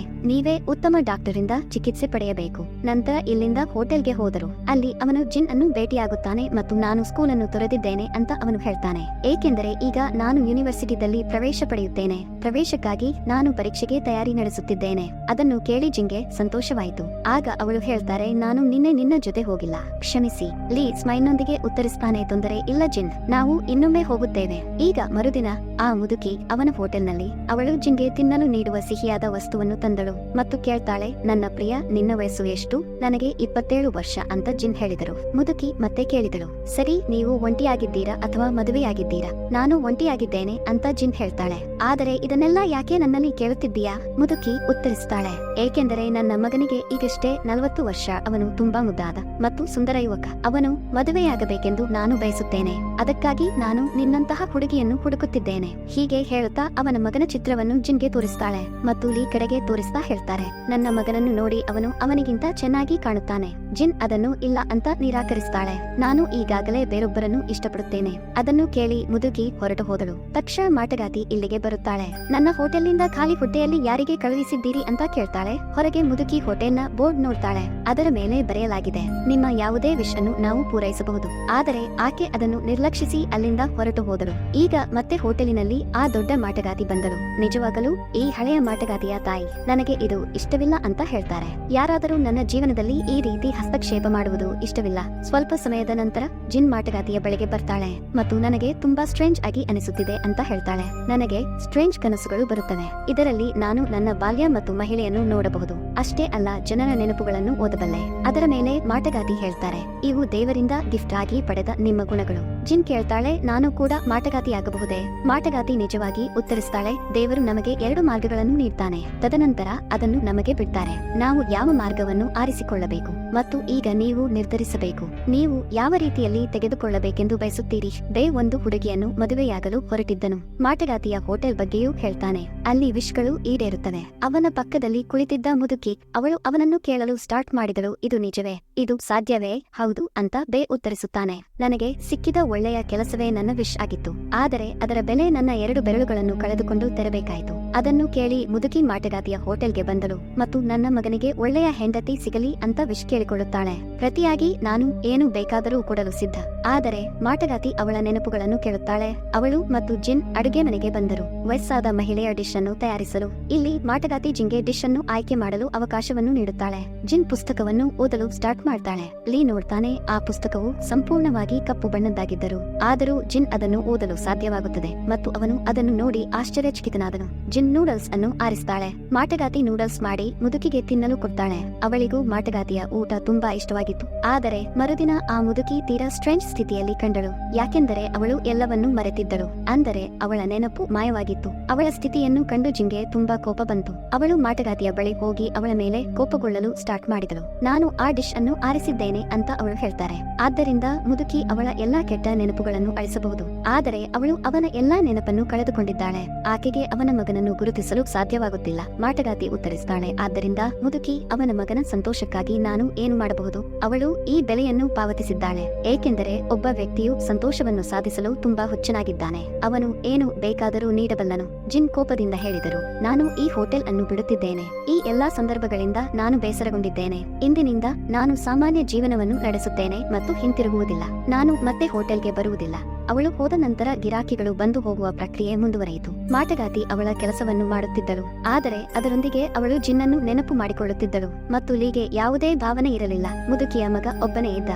ಈಗ ಅವನು ಅವನ ಮನೆಯನ್ನು ನೋಡಿಕೊಳ್ಳಬೇಕಾಗಿತ್ತು. ಕೆಲಸದ ಜೊತೆಗೆ ಅಮ್ಮನನ್ನು ನೋಡಿಕೊಳ್ಳಬೇಕಿತ್ತು. ಅದಕ್ಕಾಗಿಯೇ ಅವನು ಅವಳನ್ನು ನರ್ಸಿಂಗ್ ಹೋಮ್ಗೆ ಬಿಡ್ತಾನೆ. ಇದರಿಂದ ಅವಳು ಅಲ್ಲಿ ಆರಾಮವಾಗಿ ಬದುಕಬಹುದು. ಆದರೆ ಅವನು ಅವಳ ತಾಯಿಯನ್ನು ಕಳೆದುಕೊಂಡಿದ್ದಾನೆ. ಅದಕ್ಕಾಗಿಯೇ ಅವನು ತುಂಬಾ ಅಳ್ತಾನೆ. ಜಿನ್ ಈ ವಿಷಯವನ್ನು ನೋಡಲಾಗಲಿಲ್ಲ. ಅದಕ್ಕಾಗಿಯೇ ಅವಳು ಮಾಟಗಾತಿಯನ್ನು ಭೇಟಿಯಾಗಲು ಹೋಟೆಲ್ಗೆ ಬಂದಳು. ಒಂದೋ ನೀನು ಅವಳ ವಿಶ್ ಅನ್ನು ರದ್ದು ಮಾಡು ಅಂತ ಹೇಳ್ತಾರೆ, ಅಥವಾ ವಯಸ್ಸಾದ ಮಹಿಳೆಯ ಅರ್ಧದಷ್ಟು ಸ್ವರ್ಣೆಯನ್ನು ಹಿಂತಿರುಗಿಸಿ. ಅದರ ಮೇಲೆ ಮಾಟಗಾತಿ ಹೇಳ್ತಾರೆ, ವಿಶ್ ಅನ್ನು ಹಿಂಪಡೆಯಲು ಸಾಧ್ಯವಿಲ್ಲ.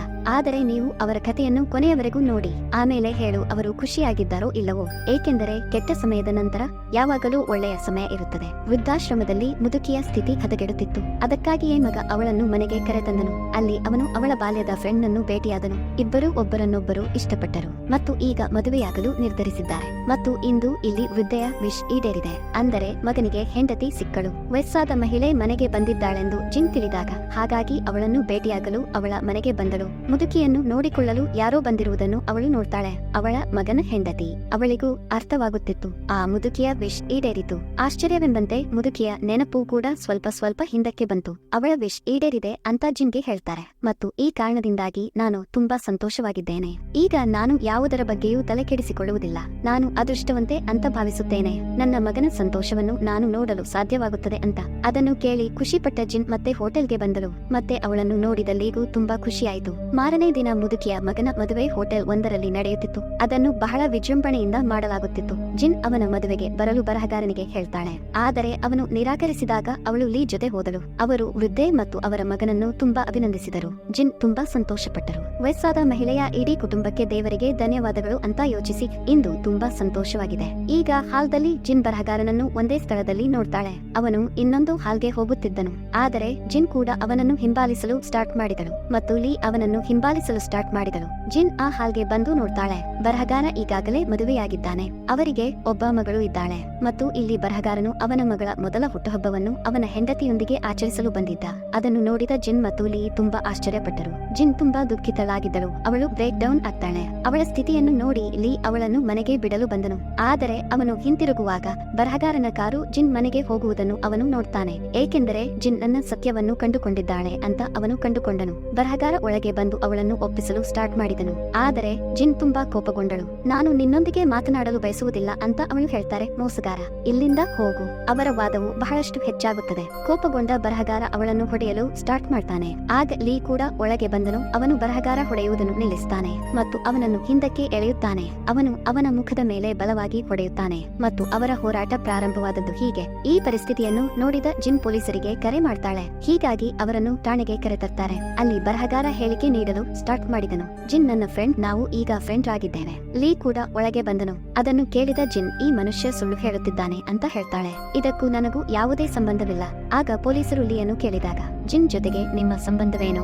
ಆಗ ನಾವು ಒಳ್ಳೆ ಫ್ರೆಂಡ್ಸ್ ಎನ್ನುತ್ತಾರೆ. ಜಿನ್ ಕೂಡ ಹೌದು ಅಂತ ಅವನೊಂದಿಗೆ ಒಪ್ಪುತ್ತಾಳೆ. ನಾವು ಒಳ್ಳೆಯ ಫ್ರೆಂಡ್ರು. ಮರುದಿನ ಜಿನ್ ಅವಳ ತಾಯಿಯ ಬಳಿಗೆ ಹೋಗ್ತಾಳೆ. ನನ್ನಿಂದ ಎಲ್ಲವೂ ಏಕೆ ತಪ್ಪಾಗಿದೆ ಅಂತ ತಿಳಿಯಲು ಅವಳು ಹೋಗಿರ್ತಾಳೆ. ತಾಯಿ ಮತ್ತು ಮಗಳು ಇಬ್ಬರೂ ಊಟ ಮಾಡುತ್ತಿದ್ದರು ಮತ್ತು ಈಗ ನಾವು ಜಿನ್ ಅವರ ಬಾಲ್ಯವನ್ನು ತೋರಿಸಿದ್ದೇವೆ. ಅಲ್ಲಿ ಅವಳ ತಾಯಿ ಅವಳಿಗೆ ಆಹಾರವನ್ನು ನೀಡುತ್ತಿದ್ದಳು. ಚಿಕ್ಕ ಜಿನ್ ರಾತ್ರಿ ಮಲಗಲು ಹೋದಾಗ ಆಗ ಅವಳು ಅವಳ ತಾಯಿ ಮತ್ತು ಚಿಕ್ಕಮ್ಮ ಮಾತನಾಡುವುದನ್ನು ಕೇಳುತ್ತಾಳೆ. ಅತ್ತೆ ಅಮ್ಮನಿಗೆ ಹೇಳಿದಳು, ಆ ಜಿನ್ ನಿನ್ನ ನಿಜವಾದ ಮಗಳಲ್ಲ. ಹಾಗಾದರೆ ಅವಳಿಗಾಗಿ ಯಾಕೆ ಇಷ್ಟೊಂದು ತೊಂದರೆ ತೆಗೆದುಕೊಳ್ಳುತ್ತಿದ್ದೀಯಾ? ನಿನ್ನ ಗಂಡನೂ ಒಳ್ಳೆಯವನಲ್ಲ. ಪತಿಯಿಂದ ಬೇರ್ಪಟ್ಟು ಉತ್ತಮ ಜೀವನ ನಡೆಸಬಹುದು ಮತ್ತು ಈ ಮಗುವನ್ನು ಬೇರೆಯವರಿಗೆ ನೀಡುವ ಮೂಲಕ. ಅದನ್ನು ಕೇಳಿದ ಜಿನ್ ಪ್ರಸ್ತುತ ಸಮಯದಲ್ಲಿ ಅವಳ ತಾಯಿಯನ್ನು ಕೇಳ್ತಾಳೆ, ನಾನು ನಿನ್ನ ಮಗಳಲ್ಲ ಅಂತ ನೀವು ಅದನ್ನು ನನ್ನಿಂದ ಏಕೆ ಮರೆ ಮಾಡಿದ್ದೀರಿ? ಆಕೆಯ ತಾಯಿ ಭಾವುಕರಾದ ನಂತರ ಹೇಳ್ತಾರೆ, ಜನರು ಏನು ಬೇಕಾದರೂ ಹೇಳಬಹುದು, ಆದರೆ ನೀನು ನನ್ನ ಮಗಳು. ಅದನ್ನು ಕೇಳಿ ಜಿನ್ ಕೂಡ ಭಾವುಕರಾದರು. ನನ್ನನ್ನು ನೋಡಿಕೊಂಡಿದ್ದಕ್ಕೆ ಧನ್ಯವಾದ ಅಮ್ಮ ಎನ್ನುತ್ತಾಳೆ ಮತ್ತು ನನ್ನನ್ನು ತಾಯಿಯಂತೆ ಪ್ರೀತಿಸಿದ್ದಕ್ಕಾಗಿ. ಆದರೆ ನಾನು ತಂದೆಯನ್ನು ಎಂದಿಗೂ ಕ್ಷಮಿಸುವುದಿಲ್ಲ.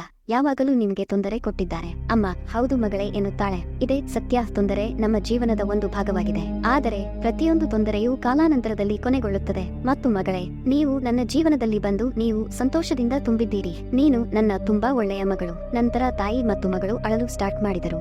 ಆಗ ಅವಳ ಅಪ್ಪ ಬಂದು, ಮಗಳೇ, ನಾನು ಕ್ಷಮೆಗೆ ಅರ್ಹನಲ್ಲ, ಆದರೆ ದಯವಿಟ್ಟು ನನ್ನನ್ನು ಕ್ಷಮಿಸಿ. ಏಕೆಂದರೆ ಇಂದು ನನ್ನ ತಪ್ಪಿನ ಅರಿವಾಗಿದೆ. ನಾನು ಯಾವಾಗಲೂ ನನ್ನ ಜೀವನವನ್ನು ತಪ್ಪು ದಾರಿಯಲ್ಲಿ ನಡೆಸಿದ್ದೇನೆ. ನಾನು ಸ್ವಾರ್ಥಿಯಾಗಿದ್ದೆ. ನಾನು ನಿನ್ನನ್ನು ಮತ್ತು ನಿನ್ನ ತಾಯಿಯನ್ನು ನೋಡಿಕೊಂಡಿಲ್ಲ. ಹೀಗೆ ಹೇಳುತ್ತಾ ಜಿನ್ಗೆ ಒಂದು ಚಿತ್ರ ಕೊಡ್ತಾನೆ. ಅಲ್ಲಿ ಮಾಟಗಾತಿ ನಾನು ಈ ಹೋಟೆಲ್ ಅನ್ನು ಬ್ಯಾನ್ ಮಾಡುತ್ತಿದ್ದೇನೆ ಅಂತ ಲೀಗೆ ಹೇಳ್ತಾರೆ. ಹಾಗಾಗಿ ಇನ್ಮುಂದೆ ನೀನು ಬರಬೇಕಾಗಿಲ್ಲ. ಅವಳು ಜಿನ್ ಜೊತೆ ಕಳೆದ ಎಲ್ಲಾ ಕ್ಷಣಗಳನ್ನು ನೆನಪಿಸಿಕೊಳ್ಳಲಾರಂಭಿಸಿದಳು. ಸ್ವಲ್ಪ ಹೊತ್ತಿನಲ್ಲಿ ಜಿನ್ ಕೂಡ ಮತ್ತೆ ಇಲ್ಲಿಗೆ ಬಂದಳು. ನಾನು ನನ್ನ ತಾಯಿ ಮತ್ತು ತಂದೆಯನ್ನು ಭೇಟಿಯಾಗಲು ಹೋಗಿದ್ದೆ ಅಂತ ಮಾಟಗಾತಿಗೆ ಅವಳು ಹೇಳ್ತಾರೆ. ಮತ್ತು ಈಗ ನಾವು ಜಿನ್ ಅವರ ಬಾಲ್ಯದ ಕನಸನ್ನು ತೋರಿಸಿದ್ದೇವೆ. ಅವಳು ಬಿದ್ದಾಗ ಒಬ್ಬ ಮಹಿಳೆ ಅವಳ ಕೈ ಹಿಡಿದು ಎತ್ತಿಕೊಂಡಳು. ಮಹಿಳೆ ಬೇರೆ ಯಾರೂ ಅಲ್ಲ, ಅದು ಮಾಟಗಾತಿ ಅಂತ. ಪ್ರಸ್ತುತ ಸಮಯದಲ್ಲಿ ಅವಳು ಮಾಟಗಾತಿಗೆ ಹೇಳ್ತಾರೆ, ನಾನು ಬಾಲ್ಯದಿಂದ ಬೆಳೆಯುವವರೆಗೂ ನೀವು ನನ್ನೊಂದಿಗೆ ಇದ್ದೀರಿ ಅಂತ. ಈಗ ಅಮ್ಮನ ಮಾತು ಕೇಳುತ್ತಿದೆ. ಮಾಟಗಾತಿಯ ಕಣ್ಣಲ್ಲಿ ನೀರು ಬಂತು. ಜಿನ್ ನನಗೆ ಎಲ್ಲಾ ಸತ್ಯ ತಿಳಿದಿದೆ ಅಂತ ಹೇಳ್ತಾರೆ. ನೀನು ನನ್ನ ತಾಯಿ. ನಾನು ಹೋಟೆಲ್ಗೆ ಬಂದದ್ದು ಕಾಕತಾಳೀಯವಲ್ಲ. ಬದಲಿಗೆ ನೀನು ಯಾವಾಗಲೂ ನನ್ನ ಮೇಲೆ ಕಣ್ಣಿಟ್ಟಿದ್ದೀಯಾ. ನನ್ನ ಕಷ್ಟಗಳನ್ನೆಲ್ಲ ನೋಡುತ್ತಿದ್ದಳು. ಆದ್ದರಿಂದ ನೀವು ನನಗೆ ಸಹಾಯ ಮಾಡಬಹುದು. ಈಗ ಮಾಟಗಾತಿ ಅವಳ ಕಥೆಯನ್ನು ಹೇಳಲು ಸ್ಟಾರ್ಟ್ ಮಾಡಿದಳು. ಮತ್ತು ನಾನು ನಿಮ್ಮ ತಂದೆಯನ್ನು ಹೇಗೆ ಭೇಟಿಯಾದೆ. ಒಂದು ದಿನ ನಾನು ಆರ್ಟ್ ಗ್ಯಾಲರಿಗೆ ಹೋಗಿದ್ದೆ ಅಂತ ಅವಳು ಹೇಳ್ತಾರೆ. ಅಲ್ಲಿ ನಿಮ್ಮ ಫಾದರ್ ಮತ್ತು ನಾನು ಒಬ್ಬರನ್ನೊಬ್ಬರು ನೋಡಿ ಇಷ್ಟಪಟ್ಟೆವು. ನಂತರ ನಾವು ಭೇಟಿಯಾಗಲು ಸ್ಟಾರ್ಟ್ ಮಾಡಿದೆವು. ಒಂದು ದಿನ ನಿಮ್ಮ ಫಾದರ್ ನನ್ನನ್ನು ಮದುವೆಯಾಗಲು ಕೇಳಿದರು. ನಮಗೂ ಮದುವೆಯಾಯಿತು. ಆದರೆ ಒಂದು ದಿನ ನಿಮ್ಮ ತಂದೆಗೆ ಈಗಾಗಲೇ ಮದುವೆಯಾಗಿದೆ ಅಂತ ನಾನು ಕಂಡುಕೊಂಡೆ. ಈ ವಿಷಯ ನನ್ನನ್ನು ದುಃಖಿತಳನ್ನಾಗಿ ಮಾಡಿತು ಮತ್ತು ನಾನು ತುಂಬಾ ದುಃಖಿತಳಾಗಿದ್ದೆ. ನಾನು ನನ್ನ ತಾಯಿಯ ಬಳಿಗೆ ಬಂದು ಈ ವಿಷಯನ್ನು ಕೇಳಿದೆ. ನನ್ನ ಗಂಡನ ಮಗು ಎಂದಿಗೂ ಸಂತೋಷವಾಗಿರಲು ಸಾಧ್ಯವಿಲ್ಲ. ಇದು ನನ್ನ ಶಾಪ. ಆದರೆ ನಿಜವಾಗಲೂ ನನ್ನ ತಾಯಿ ಮಾಟಗಾತಿ ಮತ್ತು ವಿಶ್ ಅನ್ನು ಪೂರೈಸುವ ಬೆಲೆಯನ್ನು ನಾನು ನನ್ನ ತಾಯಿಗೆ ನೀಡಿದ್ದೇನೆ. ನಾನೇ ಮಾಟಗಾತಿ ಆದೆ ಅಂತ. ಆದರೆ ನಾನು ತಾಯಿಯಾಗಲಿದ್ದೇನೆ ಅಂತ ನಂತರ ನನಗೆ ತಿಳಿಯಿತು ಮತ್ತು ನನ್ನ ಗಂಡನ ಮಗು ಶಾಪಗ್ರಸ್ತಳಾಗುತ್ತಿದ್ದೆ. ನನ್ನ ಮಗುವಿಗೆ ಶಾಪ ಎಂದರ್ಥ. ಅದಕ್ಕೆ ಅಮ್ಮನ ಹತ್ತಿರ ಹೋಗಿ ಹೇಳಿದ್ದೆ, ದಯವಿಟ್ಟು ನೀವು ನನ್ನ ವಿಶ್ ಅನ್ನು ಹಿಂದಿರುಗಿಸಿ. ಈ ಶಾಪ ನನ್ನ ಮಗುವಿಗೂ ಬರುವುದು ನನಗೆ ಇಷ್ಟವಿಲ್ಲ. ಇದು ಆಗುವುದಿಲ್ಲ ಅಂತ ನನ್ನ ತಾಯಿ ಹೇಳಿದರು. ವಿಶ್ ಅನ್ನು ಎಂದಿಗೂ ಹಿಂಪಡೆಯಲು ಸಾಧ್ಯವಿಲ್ಲ. ಆದರೆ ನಿಮ್ಮ ಮಗುವನ್ನು ಶಾಪಗಳಿಂದ ರಕ್ಷಿಸಲು ನೀವು ಬಯಸಿದರೆ ನಂತರ ಅವಳನ್ನು ಬೇರೆಯವರಿಗೆ ಕೊಡು. ಅವಳು ನಿಮಗಿಂತ ಚೆನ್ನಾಗಿ ಅವಳನ್ನು ಬೆಳೆಸ್ತಾಳೆ. ಇದೇ ಕಾರಣ ನಾನು ನಿನ್ನ ಅಮ್ಮನಿಗೆ ಕೊಟ್ಟೆ. ಜಿನ್ ತುಂಬಾ ದುಃಖಿತಳಾಗಿ ಕೇಳಲು ಸ್ಟಾರ್ಟ್ ಮಾಡಿದಳು. ಅಮ್ಮ, ನನ್ನ ಬಾಲ್ಯದಲ್ಲಿ ನನ್ನನ್ನು ನಿನ್ನಿಂದ ಏಕೆ ದೂರ ಮಾಡಿದ್ದೀರಿ? ಬೇರೆ ದಾರಿ ಇಲ್ಲದ ಕಾರಣ ಮಾಟಗಾತಿ ಹೇಳಿದಳು. ನಂತರ ಅವಳು ಅವಳ ಕಣ್ಣೀರನ್ನು ಒರೆಸಿದಳು. ಜಿನ್ ಬರಹಗಾರನ ಮೇಲೆ ಸೇಡು ತೀರಿಸಿಕೊಳ್ಳಲು ಸಿದ್ಧಳಾಗುತ್ತಾಳೆ. ಅಂದರೆ ಅವಳು ಅವನಿಗೆ ಆಹಾರವನ್ನು ಸಿದ್ಧಪಡಿಸುತ್ತಾಳೆ. ಅವಳು ಆ ರೀತಿಯಲ್ಲಿ ಬೆಲೆಯನ್ನು ಪಾವತಿಸುತ್ತಾಳೆ. ಅದಕ್ಕೆ ಪ್ರತಿಯಾಗಿ ಆಕೆಯು ಮಾಟಗಾತಿಯಾಗುತ್ತಾಳೆ. ಲೀ ಪ್ರವೇಶ ಪರೀಕ್ಷೆಯನ್ನು ನೀಡಲು ಯೂನಿವರ್ಸಿಟಿಗೆ ಹೋಗ್ತಾನೆ. ಇಲ್ಲಿ ಅವನು ಅವನ ಫ್ರೆಂಡ್ ನನ್ನು ಭೇಟಿಯಾದನು. ಬ್ಯಾಡ್ ಮ್ಯಾನರ್ಸ್ ಇರುವ ಹುಡುಗರ ತಂಡವನ್ನು ಸ್ಕೂಲಿಂದ ಹೊರಹಾಕಲಾಗಿದೆ ಅಂತ ಅವರು ಕಂಡುಕೊಂಡರು. ಏಕೆಂದರೆ ಒಂದಲ್ಲ ಒಂದು ದಿನ ಅವರಿಗೆ ಈ ಶಿಕ್ಷೆಯೇ ಆಗಬೇಕಿತ್ತು. ಮತ್ತು ಮಾಟಗಾತಿ ಅವನ ಸಹೋದ್ಯೋಗಿಯೊಂದಿಗೆ ಆಹಾರವನ್ನು ತಯಾರಿಸುತ್ತಾಳೆ. ಏಕೆಂದರೆ ಇಂದು ಅವಳು ಜಿನ್ ಅವನ ತಾಯಿ ಮತ್ತು ಲೀಯನ್ನು ಆಹ್ವಾನಿಸಿದ್ದಳು. ಎಲ್ಲರೂ ಊಟ ಮಾಡುತ್ತಿದ್ದರು ಮತ್ತು ಪರಸ್ಪರ ಸಂತೋಷಪಟ್ಟರು. ಲೀ ಪರೀಕ್ಷೆಯಲ್ಲಿ ಉತ್ತೀರ್ಣನಾದ ಮೆಸೇಜ್ ಅನ್ನು ಪಡೆಯುತ್ತಾನೆ. ಇದರಿಂದ ಎಲ್ಲರೂ ಇನ್ನಷ್ಟು ಸಂತೋಷವಾಗುತ್ತಾರೆ. ಇದರ ನಂತರ ಮಾಟಗಾತಿ ಮತ್ತು ಜಿನ್ ಅವರ ತಾಯಿ ಪರಸ್ಪರ ಮಾತನಾಡುತ್ತಿದ್ದರು. ಮಾಟಗಾತಿ ಅವಳಿಗೆ ಹೇಳ್ತಾಳೆ, ನನ್ನ ಮಗಳನ್ನು ಕೇರ್ ಮಾಡಿದ್ದಕ್ಕಾಗಿ ಧನ್ಯವಾದಗಳು. ಅವಳ ತಾಯಿ ಮಾಟಗಾತಿಗೆ ಧನ್ಯವಾದ ಹೇಳ್ತಾರೆ. ನಾನು ಯಾವಾಗಲೂ ತಾಯಿಯಾಗಲು ದೇವರನ್ನು ಪ್ರಾರ್ಥಿಸುತ್ತಿದ್ದೆ. ಆದರೆ ಅದು ಆಗಲಿಲ್ಲ. ಆದರೆ ನೀವು ನನಗೆ ಜಿನ್ ಅನ್ನು ಕೊಟ್ಟಿದ್ದೀರಿ. ಅವಳು ನನ್ನ ಜೀವನದಲ್ಲಿ ಬಂದ ತಕ್ಷಣ ನಾನು ಸಂಪೂರ್ಣನಾದೆ ಮತ್ತು ನನ್ನ ಜೀವನವು ಸಂತೋಷದಿಂದ ತುಂಬಿತ್ತು. ನಾನು ಬರಹಗಾರನನ್ನು ಶಪಿಸಲಿಲ್ಲ ಅಂತ ಜಿನ್ ಲೀಗೆ ಹೇಳ್ತಾಳೆ. ಆದರೆ ಅವನು ಅವನ ಕುಟುಂಬದೊಂದಿಗೆ ಯಾವಾಗಲೂ ಸಂತೋಷವಾಗಿರಬೇಕೆಂದು ನಾನು ಮಾಟಗಾತಿಯನ್ನು ಕೇಳಿದೆ. ಏಕೆಂದರೆ ನಾವು ಕೆಟ್ಟ ಜನರೊಂದಿಗೆ ಒಳ್ಳೆಯವರಾಗಿರಬೇಕು. ಮರುದಿನ ಮಾಟಗಾತಿ ಜಿನ್ಗೆ ಬೈ ಹೇಳ್ತಾರೆ. ನೀವು ಎಲ್ಲಿಗೆ ಹೋಗುತ್ತಿದ್ದೀರಿ ಅಂತ ಜಿನ್ ಕೇಳ್ತಾರೆ. ಮತ್ತು ನೀವು ಯಾವಾಗ ಹಿಂತಿರುಗುತ್ತೀರಿ? ನಾನು ಕೆಲವು ದಿನಗಳವರೆಗೆ ಹೋಗುತ್ತಿದ್ದೇನೆ ಅಂತ ಮಾಟಗಾತಿ ಉತ್ತರಿಸ್ತಾಳೆ. ನಾನು ಶೀಘ್ರದಲ್ಲೇ ಹಿಂತಿರುಗುತ್ತೇನೆ. ನಾನು ಹೋದ ನಂತರ ನೀನು ಈ ಹೋಟೆಲ್ ನಡೆಸು. ಏಕೆಂದರೆ ಈಗ ನೀವು ಮಾಟಗಾತಿ. ಮರುದಿನ ಮಾಟಗಾತಿ ನಿಖರವಾಗಿ ಮಾಟಗಾತಿಯಂತೆ ಆಗುತ್ತಾಳೆ.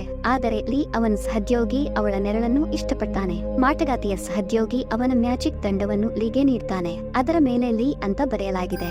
ಅದರ ನಂತರ ಅವಳ ಗ್ರಾಹಕರು ಬರಲು ಸ್ಟಾರ್ಟ್ ಮಾಡಿದರು. ಒಬ್ಬ ಹುಡುಗಿ ಬಂದು ನಾನು ಕಾದಂಬರಿ ಬರೆಯಲು ಬಯಸುತ್ತೇನೆ ಅಂತ ಹೇಳ್ತಾಳೆ. ಆದರೆ ನಾನು ಯಾವ ವಿಷಯದ ಮೇಲೆ ಕಾದಂಬರಿ ಬರೆಯಬೇಕು ಅಂತ ಯೋಚಿಸಲು ಸಾಧ್ಯವಾಗುತ್ತಿಲ್ಲ. ಅದನ್ನು ಕೇಳಿದ ಜಿನ್ ಅವಳಿಗೆ ಡಿಶ್ ಅನ್ನು ಮಾಡ್ತಾಳೆ ಮತ್ತು ತಾಯಿಯಲ್ಲಿ ಮಾಟಗಾತಿಯ ಶೈಲಿಯು ಹೇಳುತ್ತದೆ, ಪ್ರತಿಯೊಂದಕ್ಕೂ ಬೆಲೆ ಇದೆ ಅಂತ. ಮಾಟಗಾತಿಗೆ ನೀವು ಬೆಲೆ ತೆರಬೇಕಾಗುತ್ತದೆ ಮತ್ತು ನಾನು ನಿಮ್ಮ ಡಿಶ್ ಇಷ್ಟಪಡುತ್ತೇನೆ ಅಂತ ಹೇಳ್ತಾಳೆ. ಆ ಹುಡುಗಿ ನಾನೇನು ಬರೆಯಲಿ ಅಂತ ಯೋಚಿಸುತ್ತಿದ್ದಳು. ತದನಂತರ ಪರದೆಯ ಮೇಲೆ ಮಾಟಗಾತಿಯ ಡಿನ್ನರ್ ಅಂತ ಬರೆಯಲಾಗಿದೆ. ಅದನ್ನು ನೋಡಿ ಅವಳಿಗೆ ಖುಷಿಯಾಯಿತು. ಏಕೆಂದರೆ ಆಕೆಗೆ ಕಾದಂಬರಿ ಬರೆಯುವ ವಿಷಯ ಸಿಕ್ಕಿತು. ಮುಂದಿನ ಕ್ಷಣ ಅವಳು ಕಾದಂಬರಿಯನ್ನು ಬರೆಯಲು ಸ್ಟಾರ್ಟ್ ಮಾಡ್ತಾಳೆ. ಇದರರ್ಥ ಅವಳ ತಾಯಿ ಮಾಟಗಾತಿಯಂತೆ. ಈಗ ಜಿನ್ ಜನರ ವಿಶ್ಗಳನ್ನು ಪೂರೈಸುತ್ತಾಳೆ ಮತ್ತು ಅವರಿಂದ ಬೆಲೆಯನ್ನು ತೆಗೆದುಕೊಳ್ಳುತ್ತಾಳೆ. ಅವಳು ಅವಳ ತಾಯಿಯ ಕೆಲಸವನ್ನು ಮುಂದುವರಿಸುತ್ತಾಳೆ.